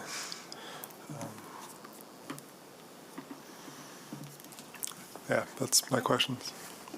Ms. Montgomery? Yeah, it sounds like that fourth unit is part of the challenge here in building location. So can you talk about why 4 units rather than 3 or? Yeah, and I know this is not allowed to be presented, but it's fact of life, it's economics.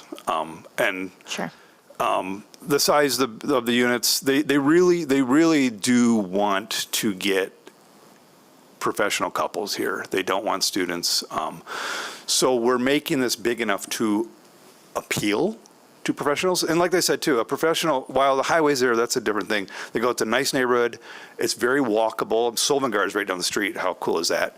You have a really nice park right down the street. How cool is that? So, I mean, there's a lot of things that appeal to young professionals, so that's really how we designed this, and that kind of dictated the width, because the bedrooms unfortunately have to be a certain bigger size to accommodate king beds and queen beds. So a long ways to say economics. Sorry. I figured, but I'm wordy. no, all good. Thank you. Anybody else have questions down here? Not yet? How about down here? One of the things that was noted in a lot of the neighbors' letters was the look of the building not blending with the rest of the houses in the area.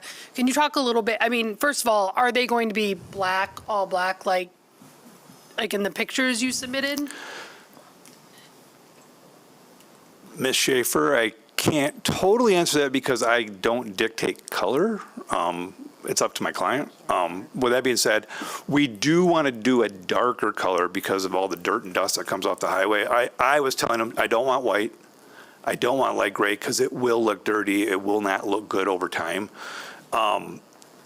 Black is kind of a hip new thing right now, and they really were attracted to that. It's you see a lot of darker buildings, and it's more of a modern look, more contemporary look, and that's kind of what they wanted to go for. We're not totally there yet. I mean, again, it's a bad rendering. I always say look at renderings like I did it with a crayon, because that's kind of really what it is. But if a comment is, hey, it'd be great to lighten it up a little bit. One thing I'd really like them to do is like a dark olive or something like that. Like a little bit of a color would be kind of fun. Yeah.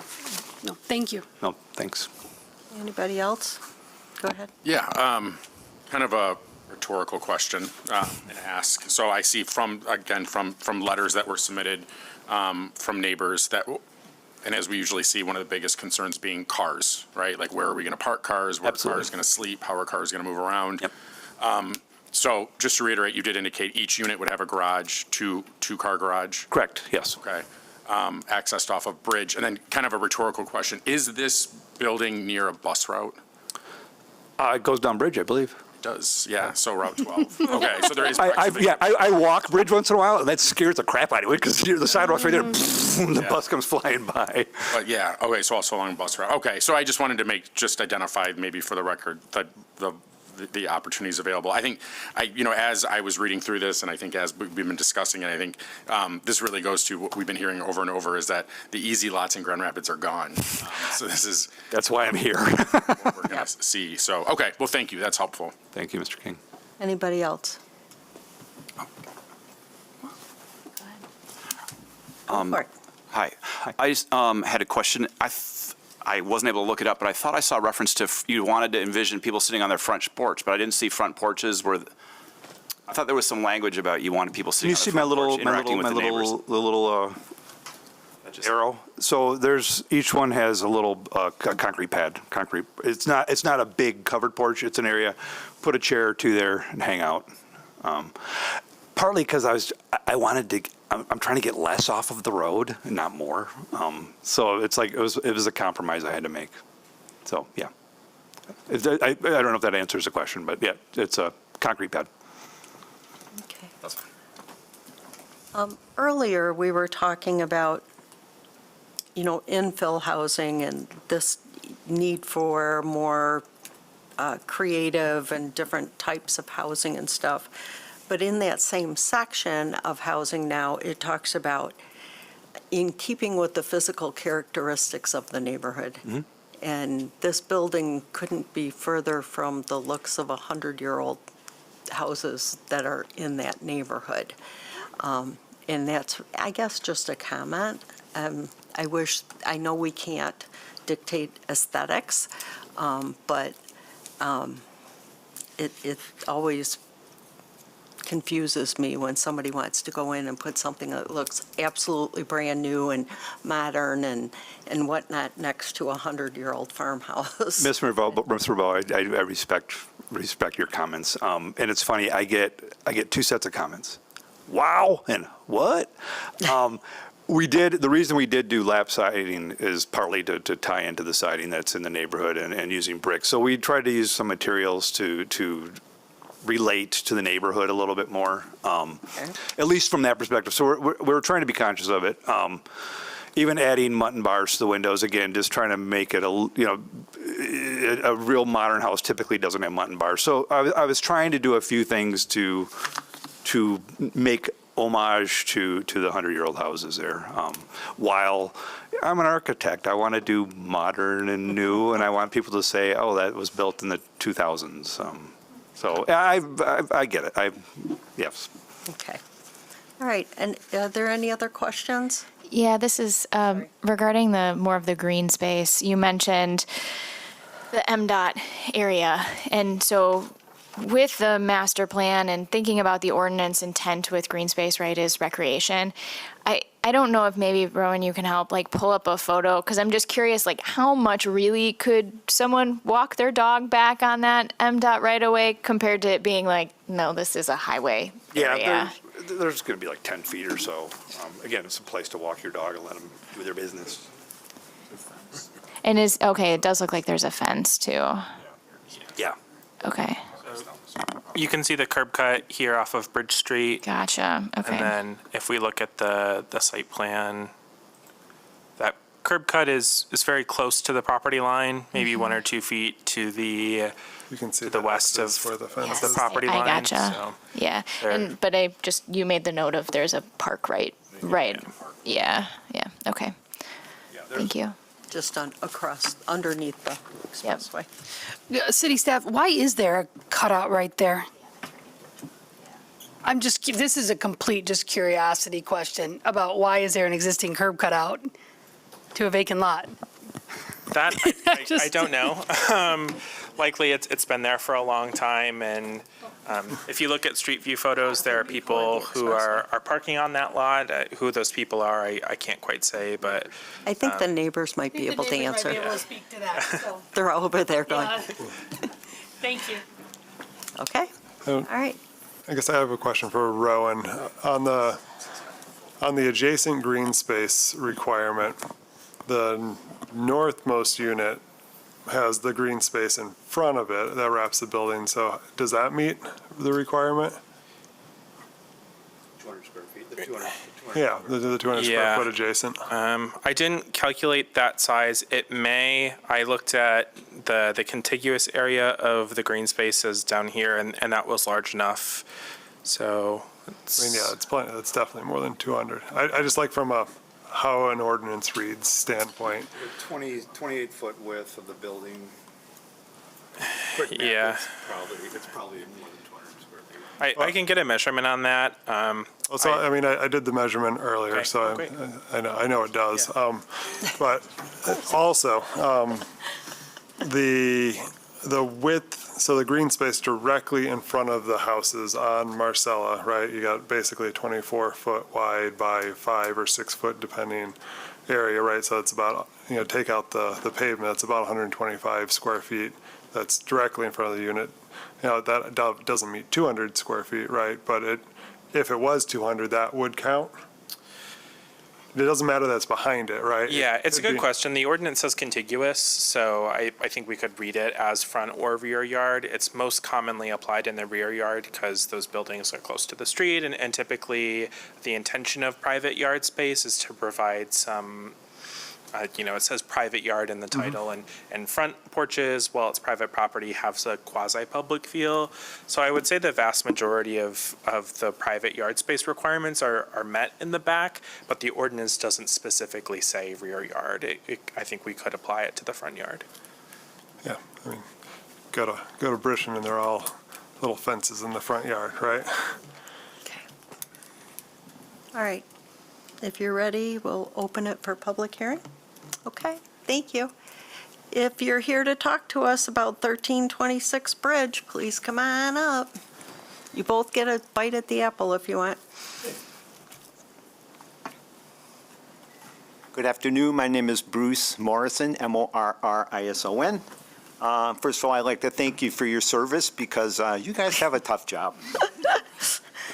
We live uphill from the parcel on Sunset Avenue. My wife was 1 year old when she moved in with her parents. Oh, my gosh. And watched all the construction going up and down outside the window. Okay, onto the parcel. It's already pretty apparent that it's a teeny bit tiny. A teeny bit tiny. I like that. There's very little green space. You were just talking about that. Has very tiny porches. I didn't see any new sidewalk being built like right next to the porches. So if you're trying to like make it fit into the neighborhood, that's a challenge there. It's already been discussed. Parking will be very challenging. Marcella is a 2-lane street. There's no parking on eastbound bridge or westbound bridge. Visitors will have difficulty finding parking. And I can imagine some of them parking in that little extra, space, the 29 feet there. But then that makes it inconvenient for the people who live there who need to come and go. It was mentioned that there's parking just down the hill, lots of parking. The Sovngarde restaurant is now there, and there are times of the day when there is not a lot of parking. So, the building, I don't know how tall it is. Nobody discussed that, and I didn't have time to look at all that detail. I've been attending to my wife with a broken arm, so I'm just wondering if the building will block the view east from other people walking down bridge or from the nearby houses. That view is fantastic, especially at night. When folks can see most of the lit buildings downtown, a lot of people come up on our street on Sunset to have a look-see, and that's that. The upper floors especially will be exposed to highway noise just a few feet away, and I don't know if you need to take that into account or not. There are lots of trucks that Jake brake going down that hill. You can hear them all over the neighborhood. I can't imagine like being 100 feet away and trying to live a normal life. Finally, maybe the noise is there. I would imagine eventually there's going to be a third lane added between Lane and M45 to Lake Michigan Drive. Right now, that is a huge pinch point during rush hour traffic in the afternoon. So if anybody finds money to do that, I see that happening, and that will get closer to the building that's being proposed. There'll be increased traffic getting in and out onto Bridge Street. And last but not least, this parcel is a access corridor for wildlife. Lately, a lot of white-tailed deer are coming up from Mount Mercy. Not that we're all fans of vegetation-destroying members of the Cervidae family, but there are animals that come and go through that area. And if you put up the building, they'll be confused and maybe not even move it around anymore. So, thank you. Thank you. Can you answer the question of why there's a curb cut? Oh, okay, I guess your wife will answer. Yeah, she used to play with all the kids in the neighborhood. There you go. Hi, my name is Carolyn Morrison, and my family has owned a house on Sunset since 1962. And the reason for that curb cut, as far as I know, is that there once upon a time was no expressway. And so theoretically, there was a house there. I know at the end of Sunset, there used to be a big, beautiful Victorian house that they tore down when they built the expressway in the name of progress. Yeah. Okay, thank you. Thank you. Feel better. Yes. Okay, and just so that we have it in the record, we've gotten a number of letters. You want to kind of review what those went through? Yeah, I mean, there were four letters, all in opposition to the project, mostly citing parking and density concerns. Okay. Is there anybody else that has questions or wants to ask staff anything? Ms. Montgomery? A motion to close the public hearing. Oh, okay, there's a motion to close the public hearing. Second. Okay, all those in favor? Aye. Aye, opposed? Okay. What would you like to do? Well, I'm going to take it slowly, motion by motion. All right. We'll start with, Before we do that, I'm sorry, Mr. Lewis, before we do this, can we maybe take a temperature check on how we in general feel about this project before we go step by step into making it possible. That's just my suggestion.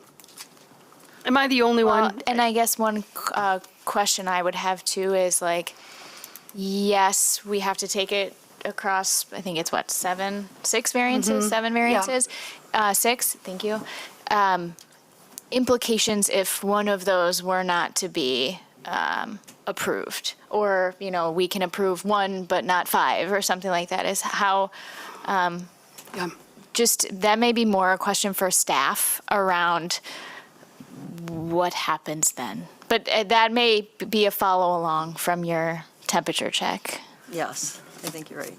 So, Yeah, no, I think you make a great point, because, right, if we don't approve one part of it, then the whole building may shift, and then it's not feasible any longer. So, no, I think that's a good point. I mean, I just asked for a temperature check in the sense that I tend to be somebody on this board who is incredibly supportive of new housing. As somebody who struggled to buy a house in this city, I was also a renter for a long time. I fully support new housing, but this one I have significant concerns of due to the size and the lot and the existing neighborhood and the feedback of the neighbors. So if I'm alone in this, then Mr. Lewis, continue on in terms of your motions. Not saying you were going to approve them, but I just wanted to raise that concern. Okay, so what happens if some are approved and some aren't? I think it's going to depend on which variances. I will highlight that often variances are approved on plans versus testimony. And so if the project shifts and the variances that were granted change, there is a likelihood that the project may have to come back and either revise those variances if the site plan alters in a way where variances that were approved, either those dimensions change or change in a significant place where staff feels like it needs to come back for your review. I would be happy to kind of briefly think through a logical order to review the variances for one by one, maybe going from most restrictive to least restrictive. So, you know, we might hit a critical point where variances start getting denied, or vice versa. If the board is amenable to putting some sort of thought into the order of the variances, I would just ask for like a 5-minute recess to chat with Assistant Planning Director Tyler Ken and City Attorney O'Connor about what that appropriate order may be. Your choice. Yeah, I think I have a strategy to work our way through this one. I guess, like, one other question for you, Rowan. You know, we're updating the master plan right now. What thought has been given to the zone district here and where that map line is? And because I don't recall having had, you know, being part of it. Yeah, it's a good question. So Mr. Lewis is referring to our zoning ordinance update that is currently in process. We've had early conversations about what the structure of the ordinance looks like moving forward. None of that is public yet, so I want to be careful about how much I talk about in this public setting, but I can tell you that when the RFP was written for the zoning ordinance, staff put a big priority on keeping the TN, MCN, MON classifications within the ordinance. That doesn't necessarily mean the boundaries are in the appropriate locations. When the master plan was adopted, staff did a kind of analysis of the city to determine where those boundaries are appropriate. When they were initially drawn in 2007, a lot of it had to do with age of structure built form. I did a little bit of investigation on why this area was in the MCN classification, and I couldn't come away with a specific answer. My best guess is it's just the age of when these structures were developed compared to other TN neighborhoods. They're a little bit on the younger side. They're not super young, but they, compared to like our TN neighborhoods that were developed in the 1800s, these are a little bit younger than those. That's my best guess. Again, it's just a guess, but I can say that the boundaries of the TN, MCN, and MON neighborhoods is certainly going to be a point of discussion for the ordinance update. but today we're working with the way it is. Correct. Okay. But my point being that there are, the latter half of the variances, if the ordinance was to change, would make it developable as is. So, you know, it seems like to me the RBL ones are the easy ones. And if we deny some of the later ones, you know, there are other paths forward for the project is kind of where I sit. Maybe this is getting too into the weeds too quickly, but when we talk about RBL, that is the actual building structure, not any like front porches or anything extending forward on the building. Correct. It's what we think of like as the front face of the building. So where is that wall that runs from the foundation to the top of the structure? You are allowed to have projections come forward of that line. Porches are the quintessential example, but you can have small bay windows, other architectural features that project forward. But that RBL is measured to like the true building face, which is the majority of that vertical wall from foundation to roof line. Okay. I guess just in the spirit of your ask, I'm mixed as well. Too. I think, and there's a lot here. I think there's design elements which aren't necessarily on the table, but as we talk about per plan submitted, there's a lot here. Yeah. I mean, it could be the chairwoman rubbing off on me now after 10 years. But, you know, the fact that you need 7 variances to build on a lot, it just makes me question, should it really be built on the lot? If you need 7 variances to do it, then is it really the appropriate building for that particular lot? And I want to acknowledge, it's a really weird lot. It's like stuck between a older neighborhood and the highway. I mean, it is a very odd, and I appreciated, you know, all the work Mr. Lewis has done, and as well as Rowan in helping us understand why it is the way it is. I usually am very, very supportive of housing, but in looking at the character of the neighborhood and then dropping this in and then needing 7 variances in order to make it work, it just makes me question, is this really what should go on that particular lot? And I also take in consideration the neighbors and the culture of the neighborhood. And to be frank, the building as designed in the plan doesn't fit with the neighborhood. And I would hope that the developer, you know, would have considered what could have blended in better. I know that we have to go by plan there. So those are my concerns. I can't remember another housing building that we approved 7 different variances to make work. Really? So those are my thoughts. I guess one other question, is thinking about what can be built on this site. 4 units is fair game for this site? Yeah, it comes down to that provision of, and I have the history here if the board is interested in, the 4 attached single families by right within 500 feet of a commercial zone district. So that is the origin for this product on this location is taking advantage of that ordinance provision. If Mr. Lewis and I had a good conversation about the definition of attached single family, our ordinance does not admittedly do a great job of differentiating between attached single family and multifamily. They overlap in similar circumstances. This building could be viewed as multifamily, and if it was, it would require planning commission approval. And so it's coming in the attached single family because of that provision that specifically says attached single family is permitted by right within 500 feet of a commercial zone district.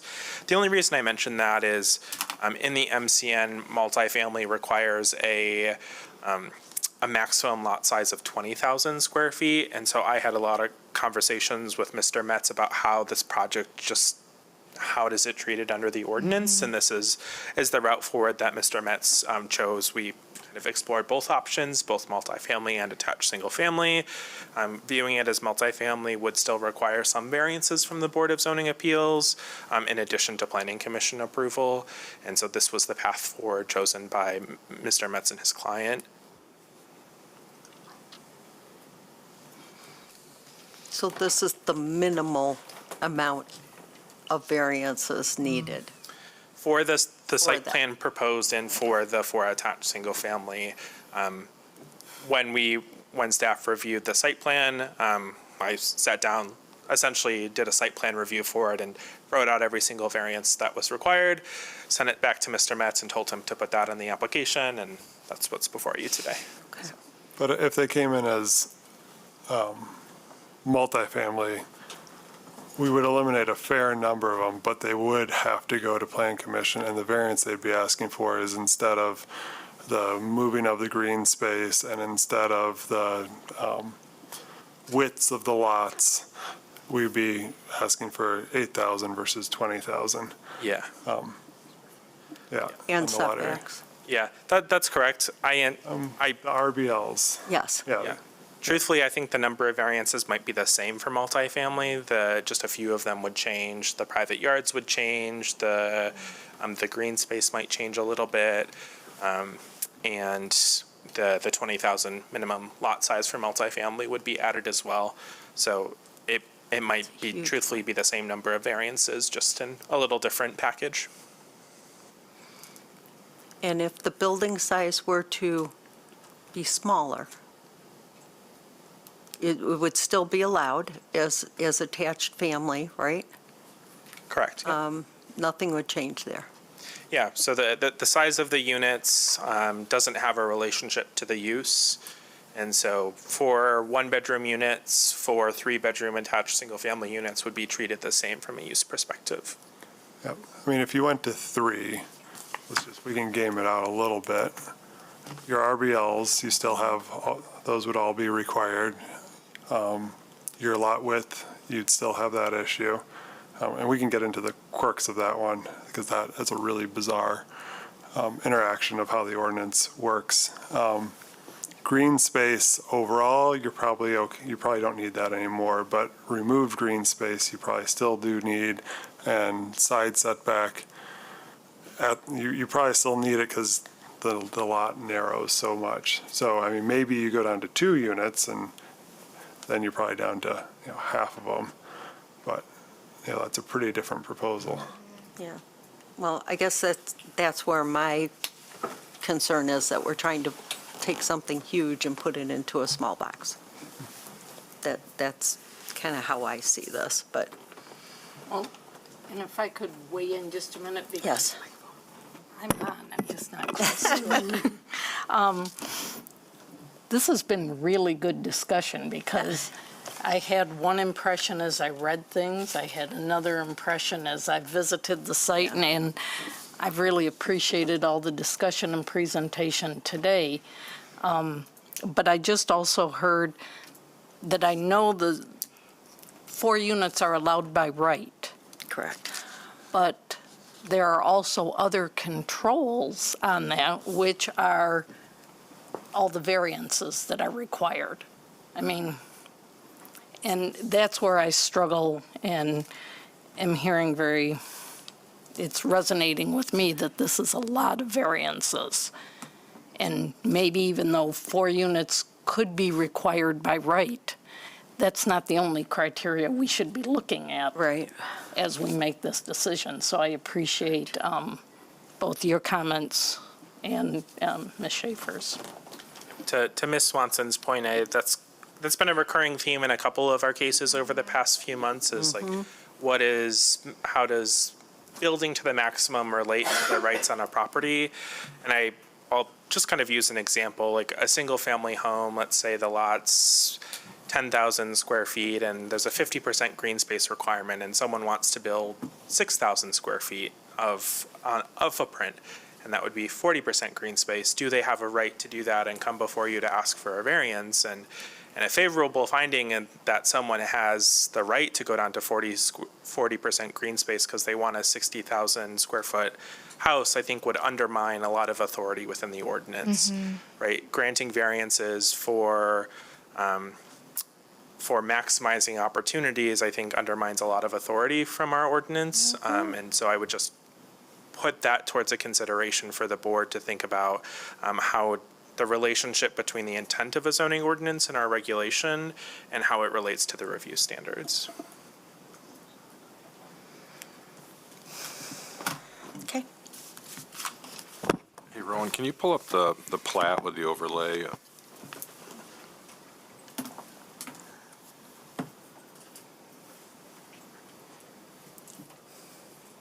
So with the highway going through, it impacted Quite a bit. 1, 2, 3, 4 lots on the west side of the interstate. Is that fair? Yeah, I would argue probably all 6 of these right here, because the right-of-way, well, maybe not this corner one, but the right-of-way for the highway follows this blue line that you can see, well, stopping right here. This is city right-of-way right here. But a good portion, all of these 3 lots and about half of this lot are now MDOT right-of-way. I think that's part of this challenge too, is the loss of that land from the neighborhood's perspective and what's remaining. My assumption is the soil poor due to the construction of the highway?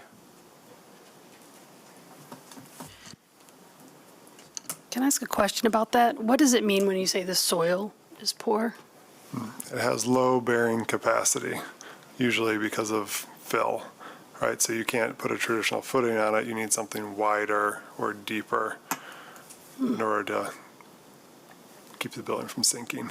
I think you'd want to do that. Interesting. Thanks.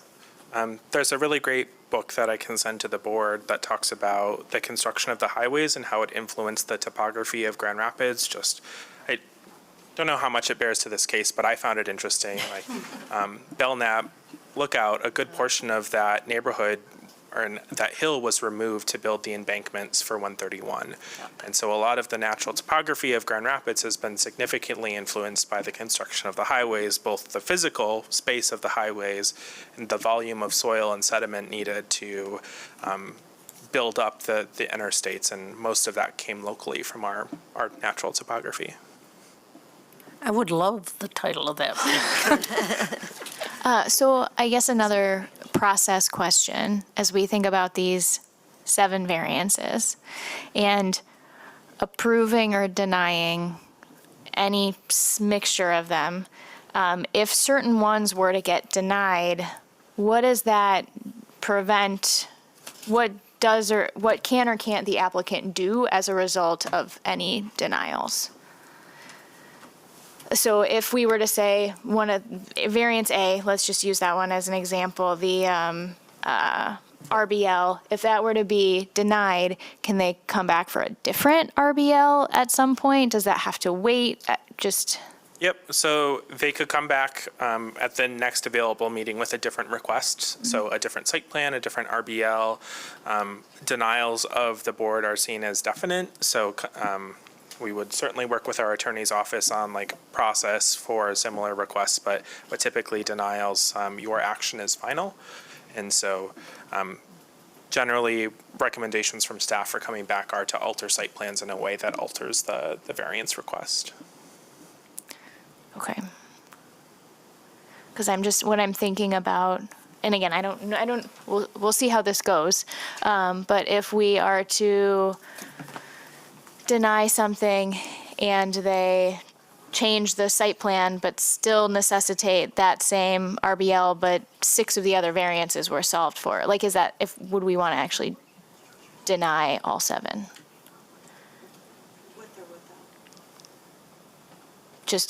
Maybe that's a rhetorical question, but just trying to think scenario plan here so we don't get ourselves or the applicant into a sticky situation. Yeah, it's a great question. What was the question? I'm sorry. Yeah, so let's say we decide that 3 of these variances we're going to approve, 3 of them we're going to approve, 3 of them we're going to deny. Naturally, that probably has implications for the building location. And so now they're forced to work within potentially 3 variances that have gotten approved, but can't come back and ask for approval on the 3 that we've denied because they're final. Right. And so is this a situation where we, maybe with a couple of exceptions, we really should either like accept them all or deny them all? There was, Or table? there was there was a good question. I think it kind of envelops everything that you guys are talking about. And the question is, if this building were designed differently as a 4-unit, could it be configured in a way that fits the code on this property? I can't answer that without seeing a site plan and Different design. configuration? Yeah, it's difficult to like design on the fly. To Ms. Montgomery's point about like the approvals putting a box on the project, I would say that those approvals don't mean that the applicant has to stay with those approvals.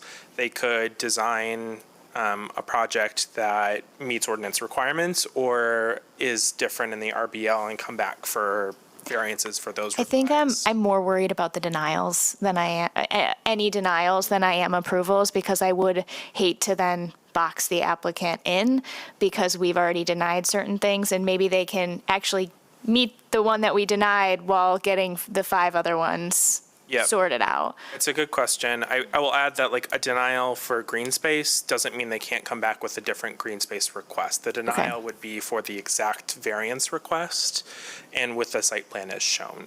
Okay. So you would be like, the denial is intended to prevent people from coming back and back and back again with the same application and the same variance requests. So I'll just stick with green space. If the applicant was denied the variance request, they could come back with a different variance for green space where the percentages would be different or a different site plan. And we would work with our attorney's office to give the applicant the best guidance on what constitutes a difference and could come back immediately. If I could provide a recommendation. I was going to ask you if you had any. Yeah, I would recommend taking each variance as presented and not considering how it may affect the others at this point. As Rowan indicated, I think it's consistent with how these should be perceived and applied here. Anybody else have any comments about process? Can we like take a minute just to read through them all again? And because I don't want to be, and I guess I don't know what order you're going to go in. I'm going to go in the order that they. Okay. But I think I'm going to spend a fair amount of time on each one. Perfect. Okay, that sounds I think good. we got some. We got room. Yeah. All right. I'll make a motion for one. We can discuss the one. Thank you. Work through it that way. Okay. Thank you. All right. All right. Variance A, which is the request for a reduction in the RBL along Bridge Street. I'm going to motion to approve it. I believe that it is an exceptional condition due to the shape of the site. It's a trapezoid. Most properties along Bridge Street in this area are within the RBL. So I believe that they are missing a substantial property right if we deny it. The property directly to the left, the property directly across the street, the property directly to the right, although it is on the other side of the highway, they are all within that RBL space. Not self-created. They clearly didn't create the shape of the lot or the way that it angles in, or that other properties are also already in the RBL. I don't think that creates a substantial detriment to any other properties. I think it actually is consistent with the other properties and would create a more consistent looking street wall than if the applicant was to meet the spirit or the actual definition of the ordinance. And so with that, I believe it does meet the master plan and zoning ordinance intent, because it does create consistency along Bridge Street. Second. So I don't have a whole lot more to add to that one other than that, yeah, Rowan did a good job of showing, and maybe you can pull it all up, but, the different distances, right? And even though you're not allowed to, for the calculation, consider the one across the street or to consider the one across the highway, visually and how that works and the point of the RBL, the intent of the RBL and how the ordinance was written, they should be taken into consideration, right? Even though you don't calculate it that way. I don't disagree with you. I have, my basic issue is I still feel like we're trying to put too much on this property, and the RBL is affected because of how big of a building you're trying to put on that property. I think you'd locate the building where it is regardless of the size of the building. I don't think you'd want to push it further back into the property. I think that would look visually out of place. I think if you put a single-family house there, I would still probably push it closer to the street. This is one that I'm comfortable with. I agree with you on the visual continuity along Bridge there. Okay. Any other comments? Questions? Okay. Mr. Lewis, I might have missed it. What was your standard number 2 substantial property right reasoning there? Yeah, that other properties adjacent to this property already enjoy being built into the RBL. Okay. The property directly next to it, the one that you're talking to the most, is way in the RBL. It is. Thank you. Okay. All right. All those in favor of the motion to approve? Aye. Aye. Opposed? Aye. Aye. Courtney and I are opposed. Can we do a roll call vote? Sure. Okay. Preston? Yes. This is a motion to approve. Yes. Mark, forgive me. Belland? Bjelland. Bjelland. Aye. Lewis? Aye. Montgomery? Aye. Rabot? No. Schaefer? No. Swanson? Yes. King? Aye. Sizer? Aye. Thank you. Okay. Number 2. The variance is approved. Correct. The Bridge Street. Correct. Variance A, dimensional variance along Bridge Street for RBL. Yep. All right, variance B, the RBL along Marcel Street. I believe this is a motion to approve this RBL as well. Marcel is an exceptional street. It is 25 feet wide. There are very few 25-foot wide streets in the city. So that is the condition of an exceptional, extraordinary circumstance. Substantial property right. The majority of the other houses on Marcel are within the RBL and are quite close to the RBL. If Rowan brings up the setbacks again, the ones directly across from this parcel, are 10 foot, right? Though the one that's 30 foot is all the way at basically the cul-de-sac of it. So And what was the requested build line here? the requested build line is 5.8. 5.8. And I feel like that closer RBL is appropriate because all the other parcels are parking directly off of Marcel on the north, where the applicant is requesting to park behind the building, right? And that, shifts where you'd want the building to be in relationship to the street so that you could accommodate parking properly. And any proposal, due to the angled shape of the lot, would need to shift the buildings closer to the Marcel Street in order to accommodate parking behind the building. So I believe that, denying it would deny a substantial property right to the property owner, not self-created. They didn't create the size of the street, right? And 66-foot right-of-way, it's very easy to meet an RBL. When you're at 25, it becomes very difficult to meet the RBL. The angle of the lot also squeezes where your building gets placed in relationship to the non-angled side. No substantial detriment. I don't believe that putting the building in relationship to the other buildings on the other side of the street creates a substantial detriment to the neighbors. Because, they already enjoy being within that, Build line. in that RBL. I was also looking at, Rowan, if you could pull up the parcel viewer topo map. On Sunset, you'll see that the majority of parcels on the east side of Sunset there are also very, very close to the parcel line. They're 5-10-foot RBLs there. Right, they're all being affected by how the topography of the site is. So, this block, essentially, most parcels within it are within some sort of RBL setback, which is kind of why I think the things are zoned improperly. And to number 5, master plan zoning ordinance,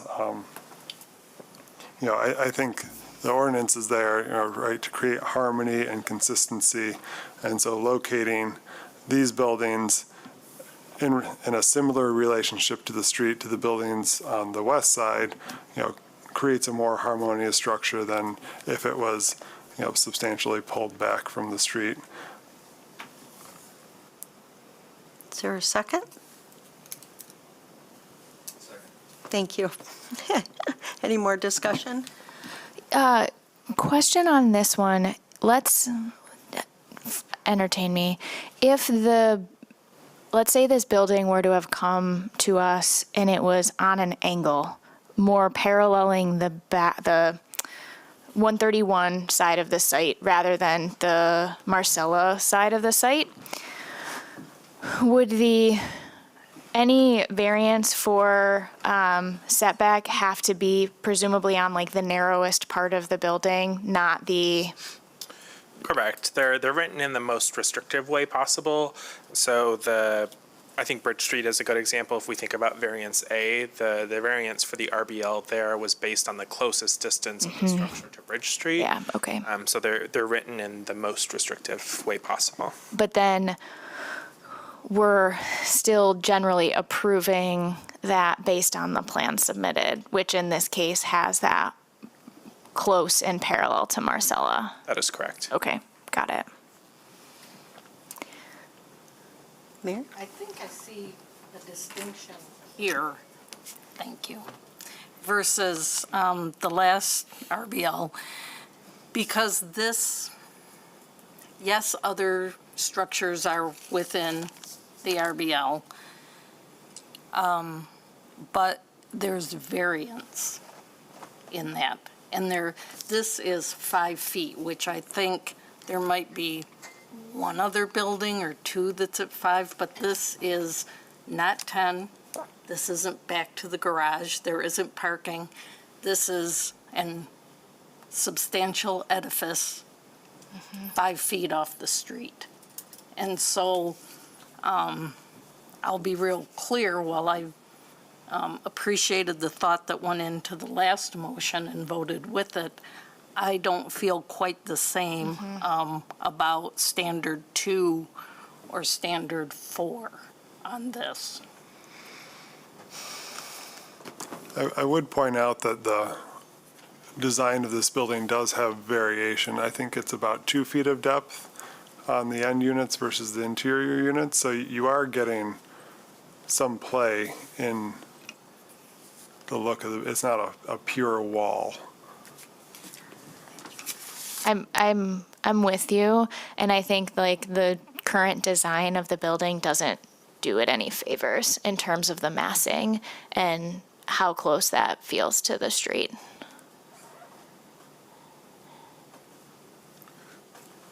So I just wanted to add, I think as far as number 4, no substantial detriment goes, I appreciated Mr. Lewis's comments. I think I'd also add, the alternative, though it's not directly related to the motion.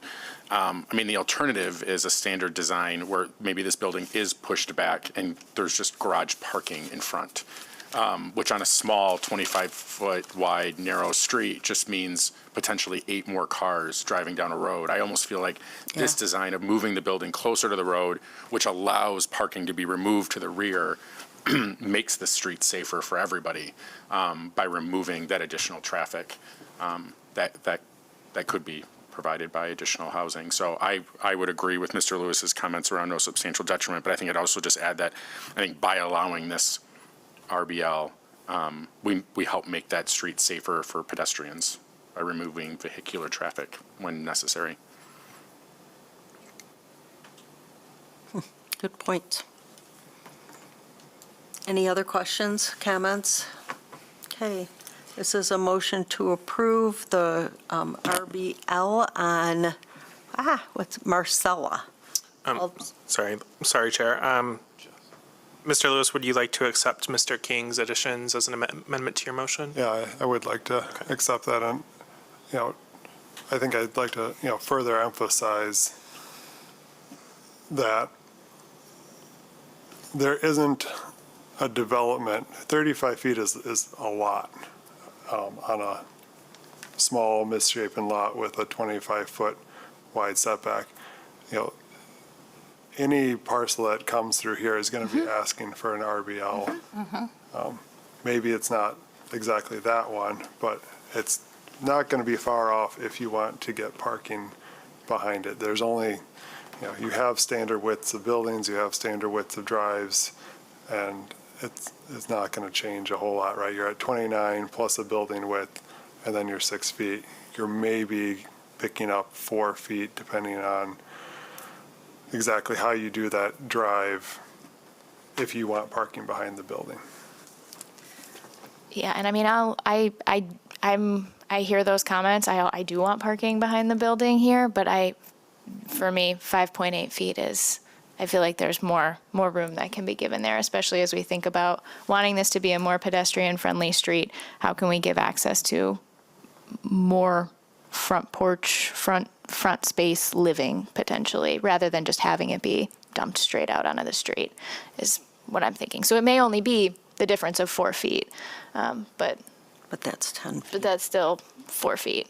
And I guess I feel too that that's maybe one of the things that contributes to saying this is just too much for this property to go to 5 feet.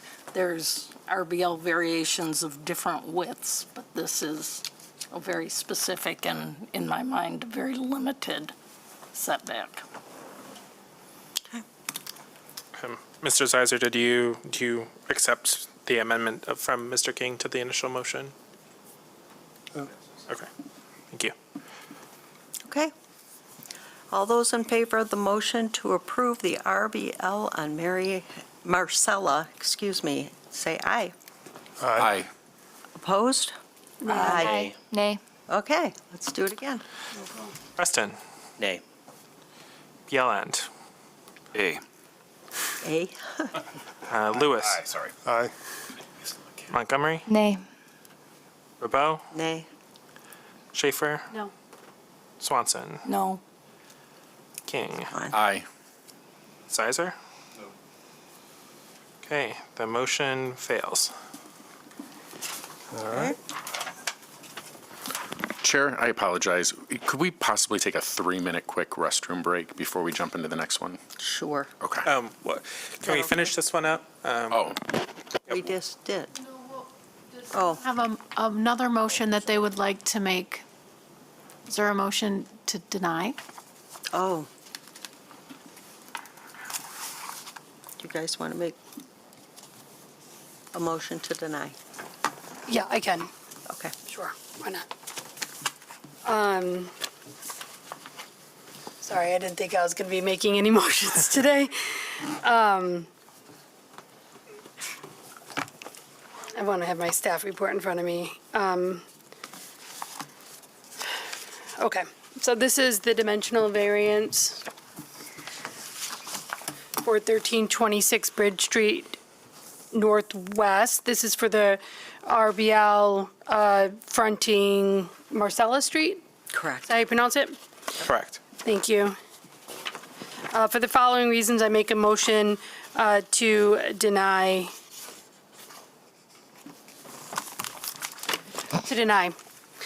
Number one, exceptional and extraordinary circumstances. I do note that the pizza-shaped structure of the lot and the effect that the building of the highway had on constraining it does result in an exceptional narrowness or shape of the specific property in existence. I find that this has been met. Number two, substantial property right at this variance. In this particular case, while others in the neighborhood also had non-conforming RBLs. In this particular case, the 5.8 foot existing, or 5.8, right?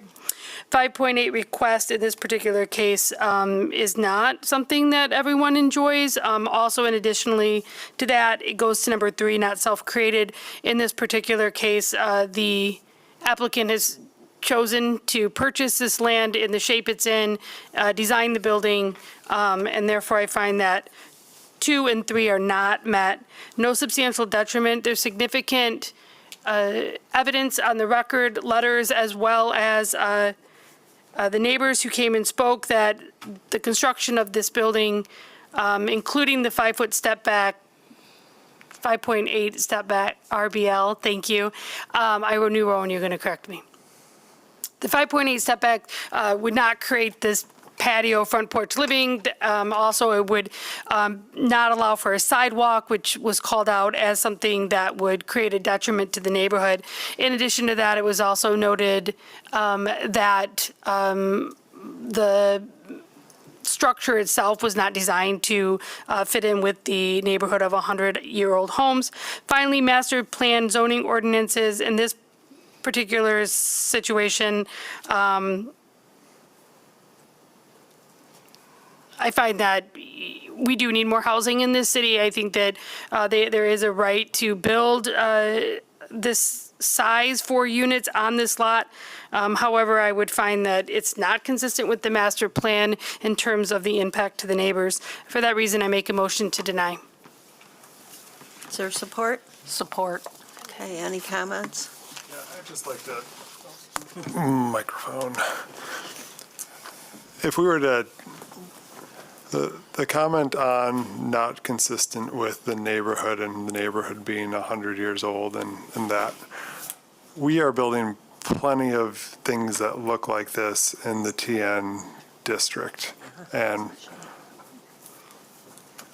I think it is entirely consistent with the goals of the ordinance and the goals of the master plan to provide a variety of housing types and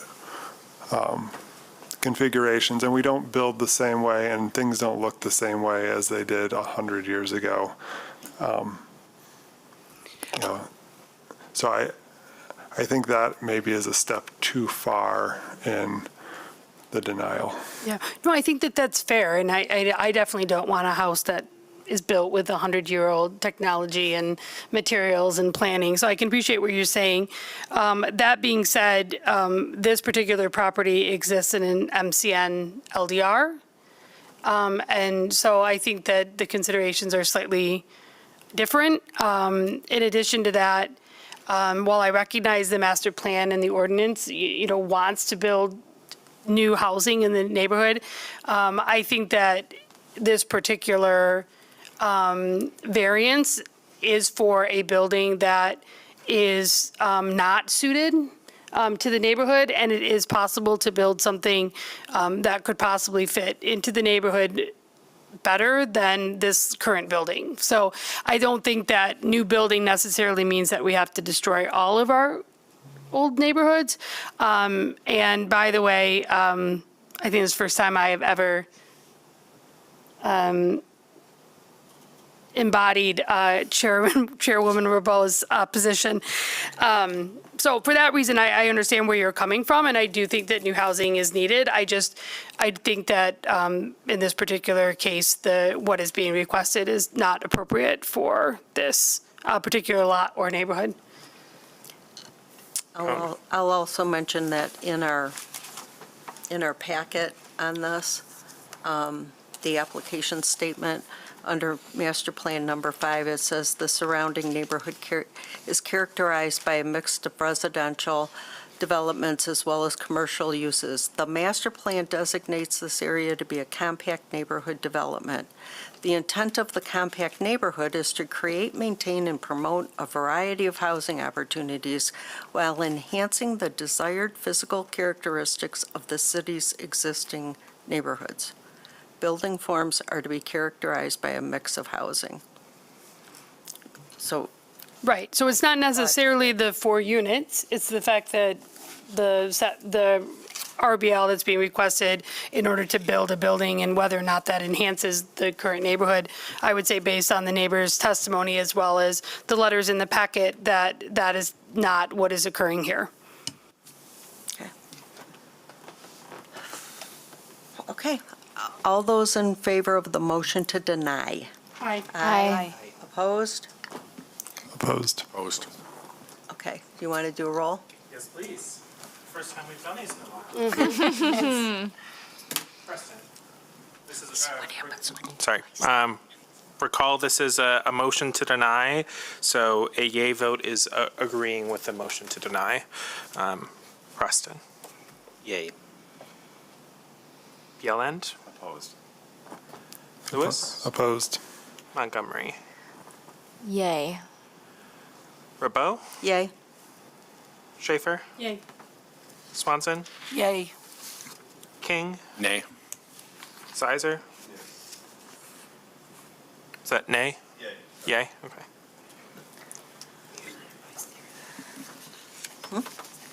Did I miss anyone? Okay. Nope, okay. So there's been a request to take a short break. So be back in 5, if you still need the break.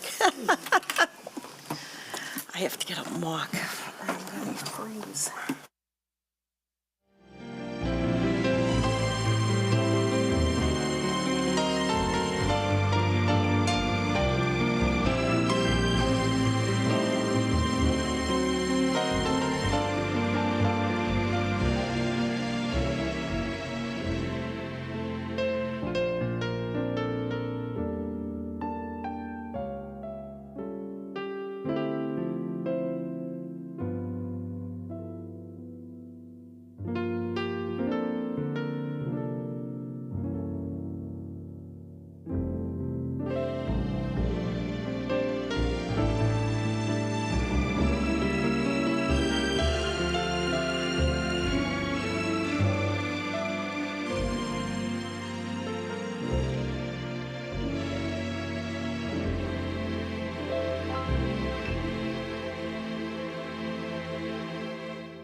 Yeah. Mr. Lewis?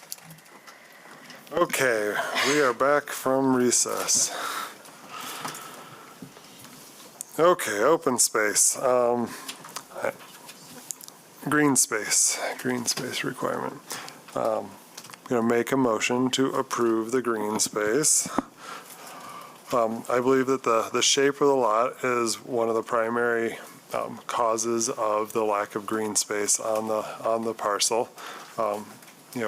If the highway hadn't come through and misshapen the thing, there'd be plenty of green space there. And given that there is green space existing preserved on both the east side of it and the south side of it, I believe there should be some consideration of that from both a stormwater management, water's flowing downhill and gets absorbed in that area, and that there are plenty of additional parks and recreation within walking distance of this site. So I believe that the exceptional extraordinary circumstances have been met due to the shape of the site and how it came to be through the urban renewal quote-unquote process. For substantial property right, I think one of the more interesting things about this area is, Rowan did a nice calculation of the immediately adjacent parcels, but if we were to pull up that topo map again, most of what's going on there, I think, is that the buildings got forced to the front of the lot, and you don't have a whole lot of drive space, and because of the topography, you're getting an excess of, well, not an excess, but you're getting a lot of green space there. Whereas if you move into Sunset to Scott, you start to see how dense those houses and garages and driveways really are in there, and I think very few of them meet 50% green space as is. So I think there is a good case to be made that a substantial amount of parcels within this area don't meet the requirement, and therefore denying this parcel that enjoyment, I guess, is a denial of a substantial property right. Again, not self-created. We always kind of get into that circular argument, but I think that the shape and configuration of the lot really is what's doing it for the green space there. And if you just took the northeast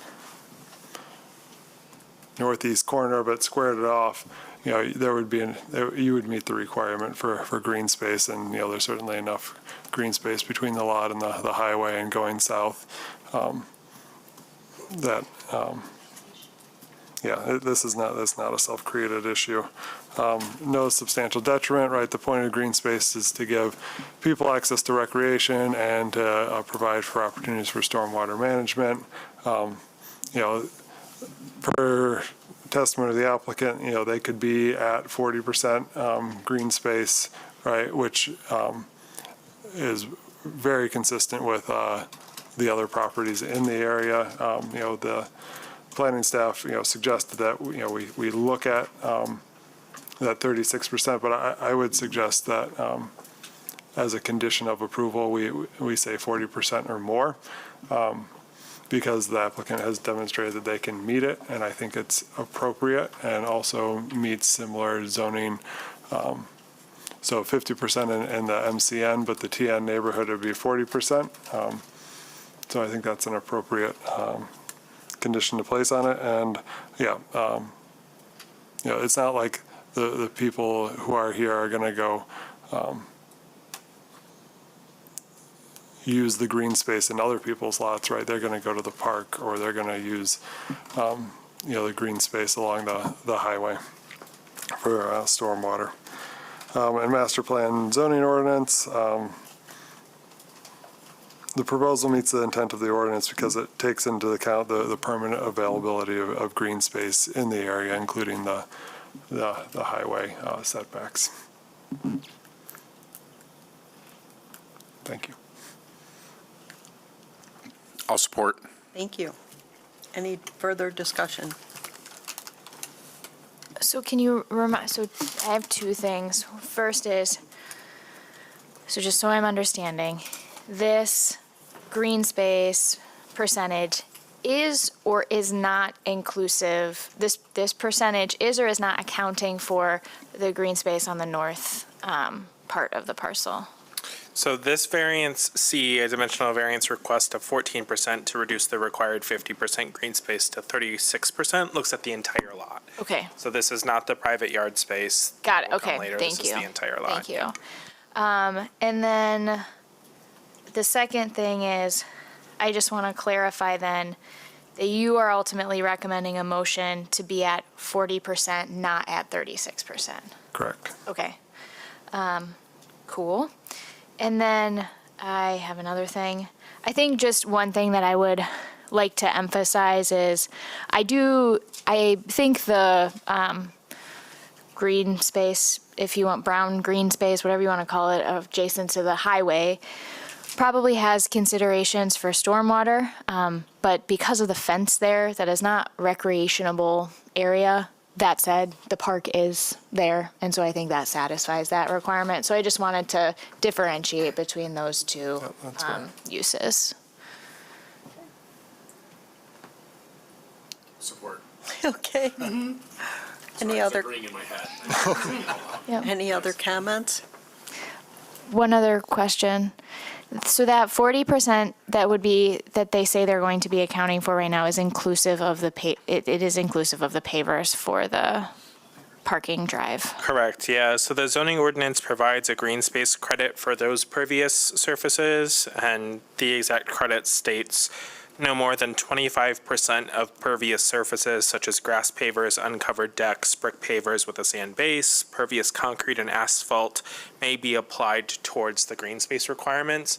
So essentially they get a quarter of the area of the pervious pavers to apply towards green space. What percent is that of the actual, 40% right now?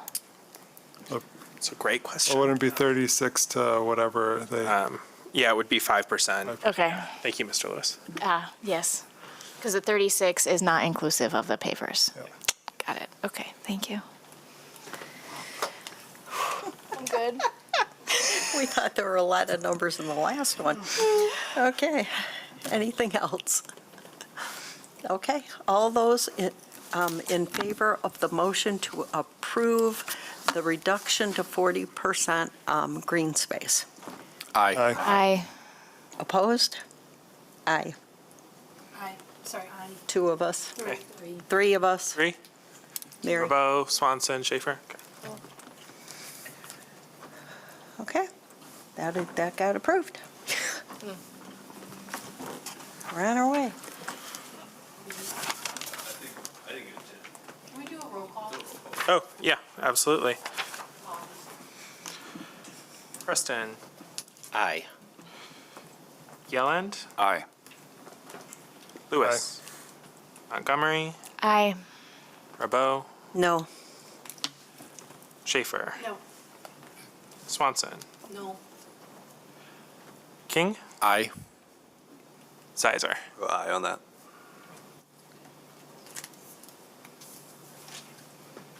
6-3, the motion passes. Yep. okay, so on to lot width.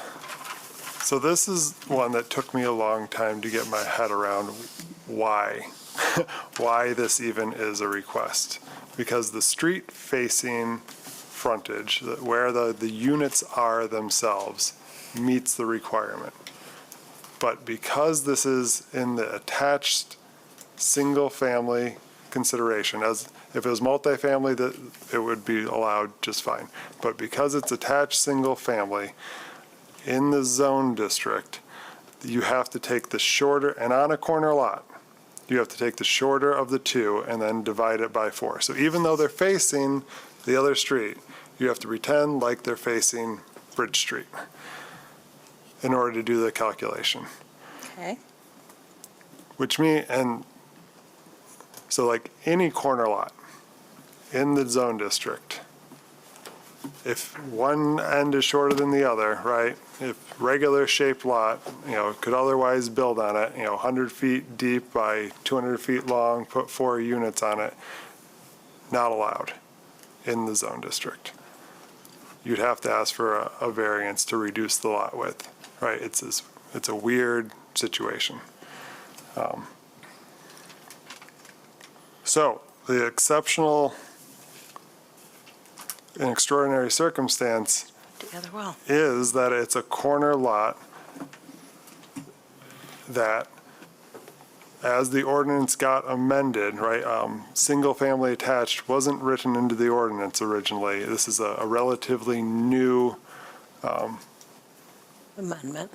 form that got inserted into it, and the kinks haven't been worked out yet. And this is probably one of the first times this issue has come up. I should ask Rowan, has this ever come up before?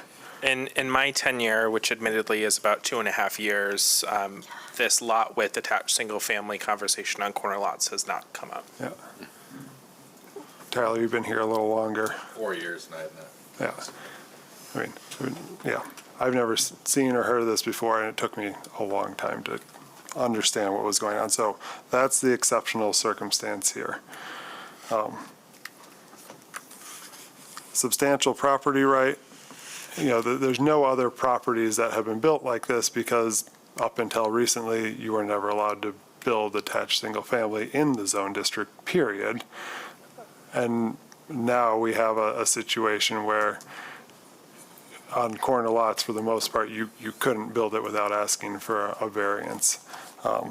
So, you're allowed to build attached single family, but you're not allowed to build attached single family on quarter lots in this zone district. So by denying it, by not agreeing to an exception, you have effectively said, well, despite the fact that the ordinance says you can build attached single family, effectively you cannot.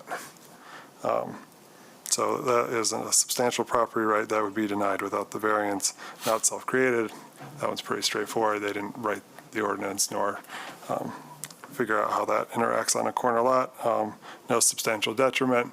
Again, if you were to put in a multifamily building of 4 units and face it on this thing, or even if you did this in the TN district, right, where this isn't actually an issue in the TN district, you could do it as of right. And even if you did 3 units, you would still have it, right? And then you'd be at a duplex, and then you're no longer at attached single family, right? So it's, there really isn't a version of attached single family that works on this lot. And I don't think that the form of the building, right, it's normal to have your 35 feet along the primary face, right? And there is 35 feet along that primary face on Marcel Street. It's long, if the ordinance was written such that you could take the primary face as opposed to the shorter of the two, then it wouldn't be an exception at all. So, I don't think there's a substantial detriment to the neighbors because this is the way you'd normally build a building along there. And master plan zoning intent, right?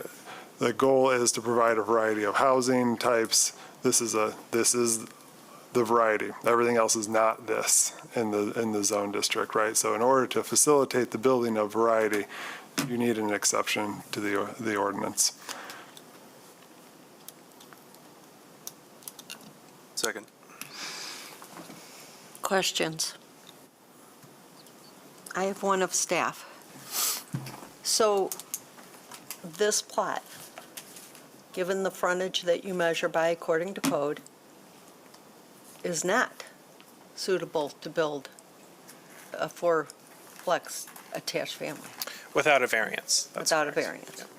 Okay. So, okay. Thank you.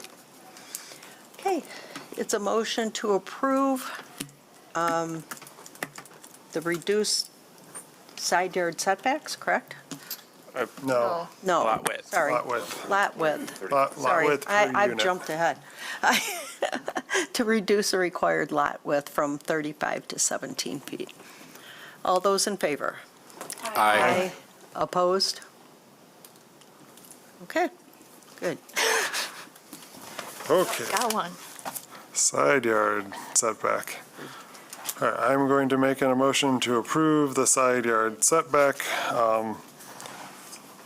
Again, the size of the width of Marcella Street and the shape of the lot make it such that a reduced side yard is the most practicable and advantageous development characteristic of the site. You want to move this thing as far away from Marcel as possible, so the reduction of that side yard setback is, I think, a key and important part of developing this site. Regardless of whether you're doing 4 units or 2 units or 1 unit, you want to pull your building away from Marcel Street, right? And so to pull it further away requires that you reduce, because it's a narrow site and it pinches down, and you really, even if you go down to 2 feet at the building to the narrowest part, right? Even if you're 10 feet away at the front, you're going to need that reduction in order to make this site work and to facilitate the amount of space that you'd want on Marcella Street. So the exceptional extraordinary circumstance, again, is the width of Marcella is very narrow, and you want your parking on the backside, and the shape of the angle of the lot is going to force you into a position where there's going to be a point in the lot that will not meet that normal setback requirement. Substantial property right, most properties in the zone district are not meeting their side yard setback. I mean, you can look at the picture in front of you right now, directly across the street, 223, 132, 138, up on Sunset, 348, that none of these properties are meeting the side yard setback. So by denying the property, like, these are small lots, they're weird lots, by denying it, you're denying a substantial property right that other parcels in the zone district enjoy, not self-created. They didn't create the size or the shape of the lot or Marcel Street. No substantial detriment. Again, by allowing a reduced side yard setback, you're maximizing you're reducing the amount of detriment that development would have on the neighbors by pushing, your building as far away from them as possible. And master plan zoning ordinance, I honestly don't think you can develop this site without a reduction in the side yard setback of any, I couldn't develop a single thing. So, allowing for development, housing development is consistent with the master plan and zoning ordinance. Support? Anybody? I'll support. Thank you. Any questions, concerns, additions? Mary? 2 questions. On number 1, when I look at that standard, I think I'm evaluating only if there is an extraordinary circumstance. And I would say, yes, that is true. I'm struggling a little bit with the other rationale that you included that said, because of that extraordinary circumstance, this is the only logical, or this is why this should be approved. And I'm comfortable with the first part. I'm not comfortable with the second part. And when we talk about no substantial detriment, it almost seems like we're saying, well, if we don't do one, or because we're playing one off the other. And I've never seen us treat a standard that way before. And so I just wanted to maybe get a gut check from some of the other members and, Mr. Lewis, and your thinking, if I'm being overly narrow. No, I think maybe I bled between some of the standards there. I think that's fair to say. It is only like your fifth motion, so. Plus the other ones. Yeah, plus the other one, so yeah. Yeah. One thing, if I may, on the no substantial detriment, just looking at it in isolation, if I consider what the adjacent properties are to the south and to the east, it's a street that's not a street and a highway. And so from a no substantial detriment standpoint, if we're isolating that one, I would speak to the adjacent properties not being high-value properties, I guess, if I can say it that way. High impact. High impact, yeah. There's no neighbors there. You've got noise and traffic, and so having potential, even other things aside, having a building shifted back more adjacent to the highway is not going to cause a substantial detriment. So at least that's how I'm seeing it from that particular standard. And I would agree with that, but I'm not sure that is the motion that's on the table. Similarly, I'll with accept number that. one. Support. I mean, I'll accept the suggestion to limit the exceptional circumstances from Ms. Swanson as well. Thank you. Okay. So we've eliminated that part. Any other concerns, questions? Okay. All those in favor of the dimensional variance to reduce side yard setbacks? Aye. Aye. Opposed? Nay.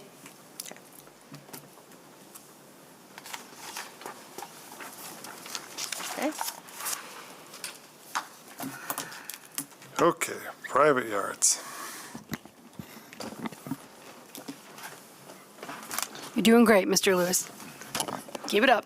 Motion to approve the allowance of locating the private yards not directly adjacent to the property.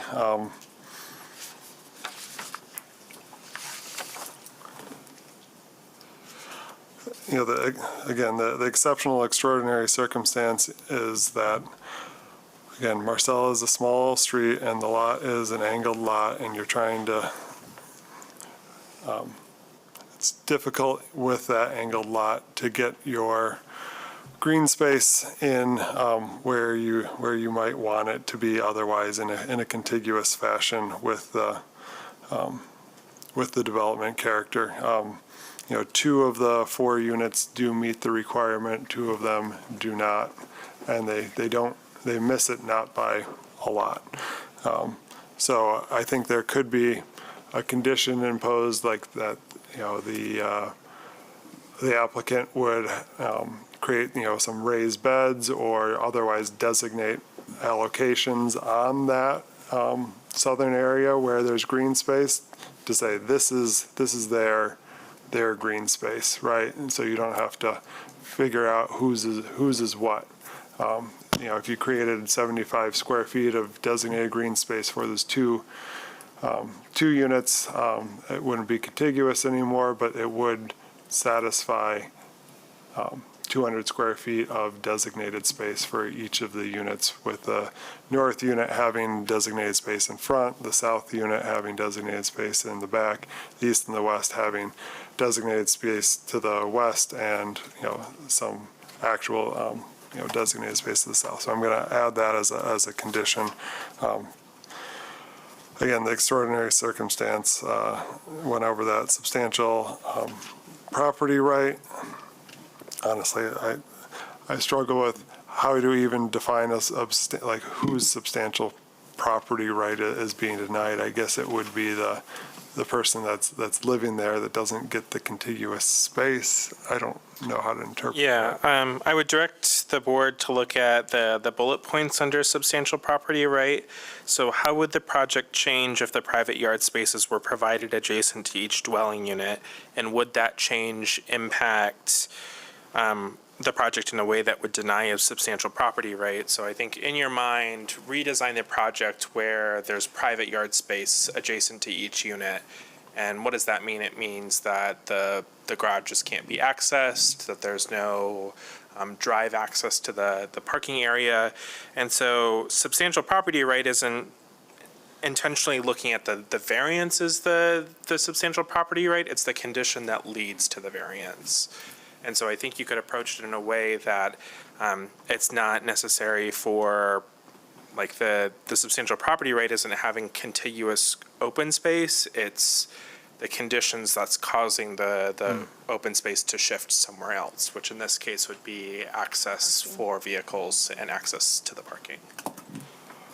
All right, well, being that it's 4:15, I'm going to adopt what Rowan said as my motion for substantial property right.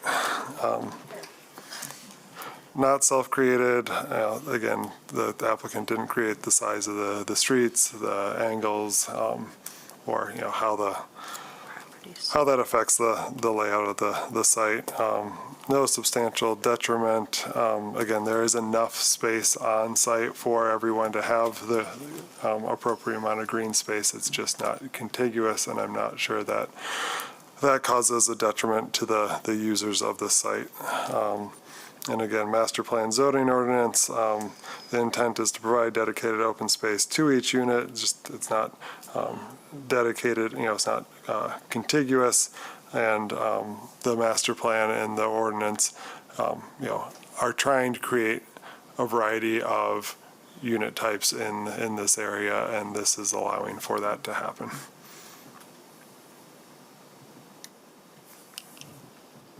Can I get a Is there second? support? Support. Okay. Can I just ask for clarification? Maybe it's just late. But did you just add provisions or conditions that would make this point moot? No, I don't think the condition I added doesn't make it moot. It because it has to be contiguous, and it can't be contiguous. What I'm saying is that for the two center units that only have 125 square feet in front of them, that they be designated a non-contiguous but private amount of space in the south of the property, such that they do have access to their own 200 square feet. Got it. Thank you for that clarification. Mary? And then this may be more a question for Rowan on the substantial property right, but I don't know that a two-car garage, so if we didn't have garages and we didn't have parking access as we do, there may be the potential to have the green space requirement met. Correct. So I'm thinking back a couple of months ago where we said, well, people don't necessarily have a substantial parking right to a two-car covered attached garage. So I'm questioning the substantial property right standard. What's the ordinance requirement for parking on this site? Let me pull it up. There is a requirement. It's more than one. It is more than one. Yeah. So you can't eliminate, if you eliminate that one, they would come back with a request for a variance on reduction in parking. So, Which just goes to, this development requires a lot of variances. Yep, 2 spaces per dwelling unit. Thank you. Okay, any other questions, comments? All those in favor of the motion to allow non-contiguous green space, say aye. Aye. Opposed? Nay. Nay. Okay, roll call. Preston. Aye. Yelland. Aye. Lewis. Montgomery. Aye. Rabot. Nay. Schaefer. Nay. Swanson. Nay. Boy, this is, King. Aye. Okay, motion passes. all right. I dare do You're a champion. Yeah, really. Thank you so Both much. of you guys, you're amazing. So Mr. Lewis will not be assigned another case for the rest of the year. Can he get more than $10 extra? Do I dare ask if we have anything else to discuss? My only thought was this was the first month with the new version of the staff report, so I wanted to check in and see how they were feeling. Do we want to take it another month and check in again? This is something new that Chair Rabot and I had kind of talked about to support you all in reviewing the applications, making decisions. So heading in a good direction, generally. Okay. Yes, I appreciated it. So thank you. Yeah, it was. It was a lot, but it was good. Yeah. So It was good a lot. yeah, the downside is the staff reports will be a little bit longer, but Yeah. hopefully for the betterment. You know, I would like a section that very clearly states, this is what is allowed, Okay. not in just, I don't know, some kind of format where it just says, this is what they can do. Yep. Here's what they want to do. Okay. So Yep. I've got a few ideas on how to do that. for some reason, the sign one really had me going back and forth. I don't know why. Maybe just me, but. It reminded me of the crab.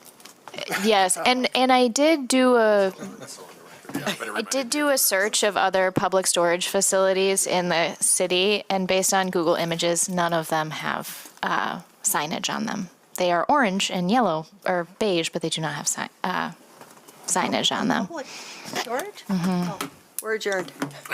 Really? Just for the record, Oh, just note that at 4:06, Mr. Zeisser left the meeting. thank you. I didn't know if I had to say something. I just wanted to. Okay. Because we've only got a 6-3 vote. Yeah. Welcome to the BZA. Aren't you glad this was your first one?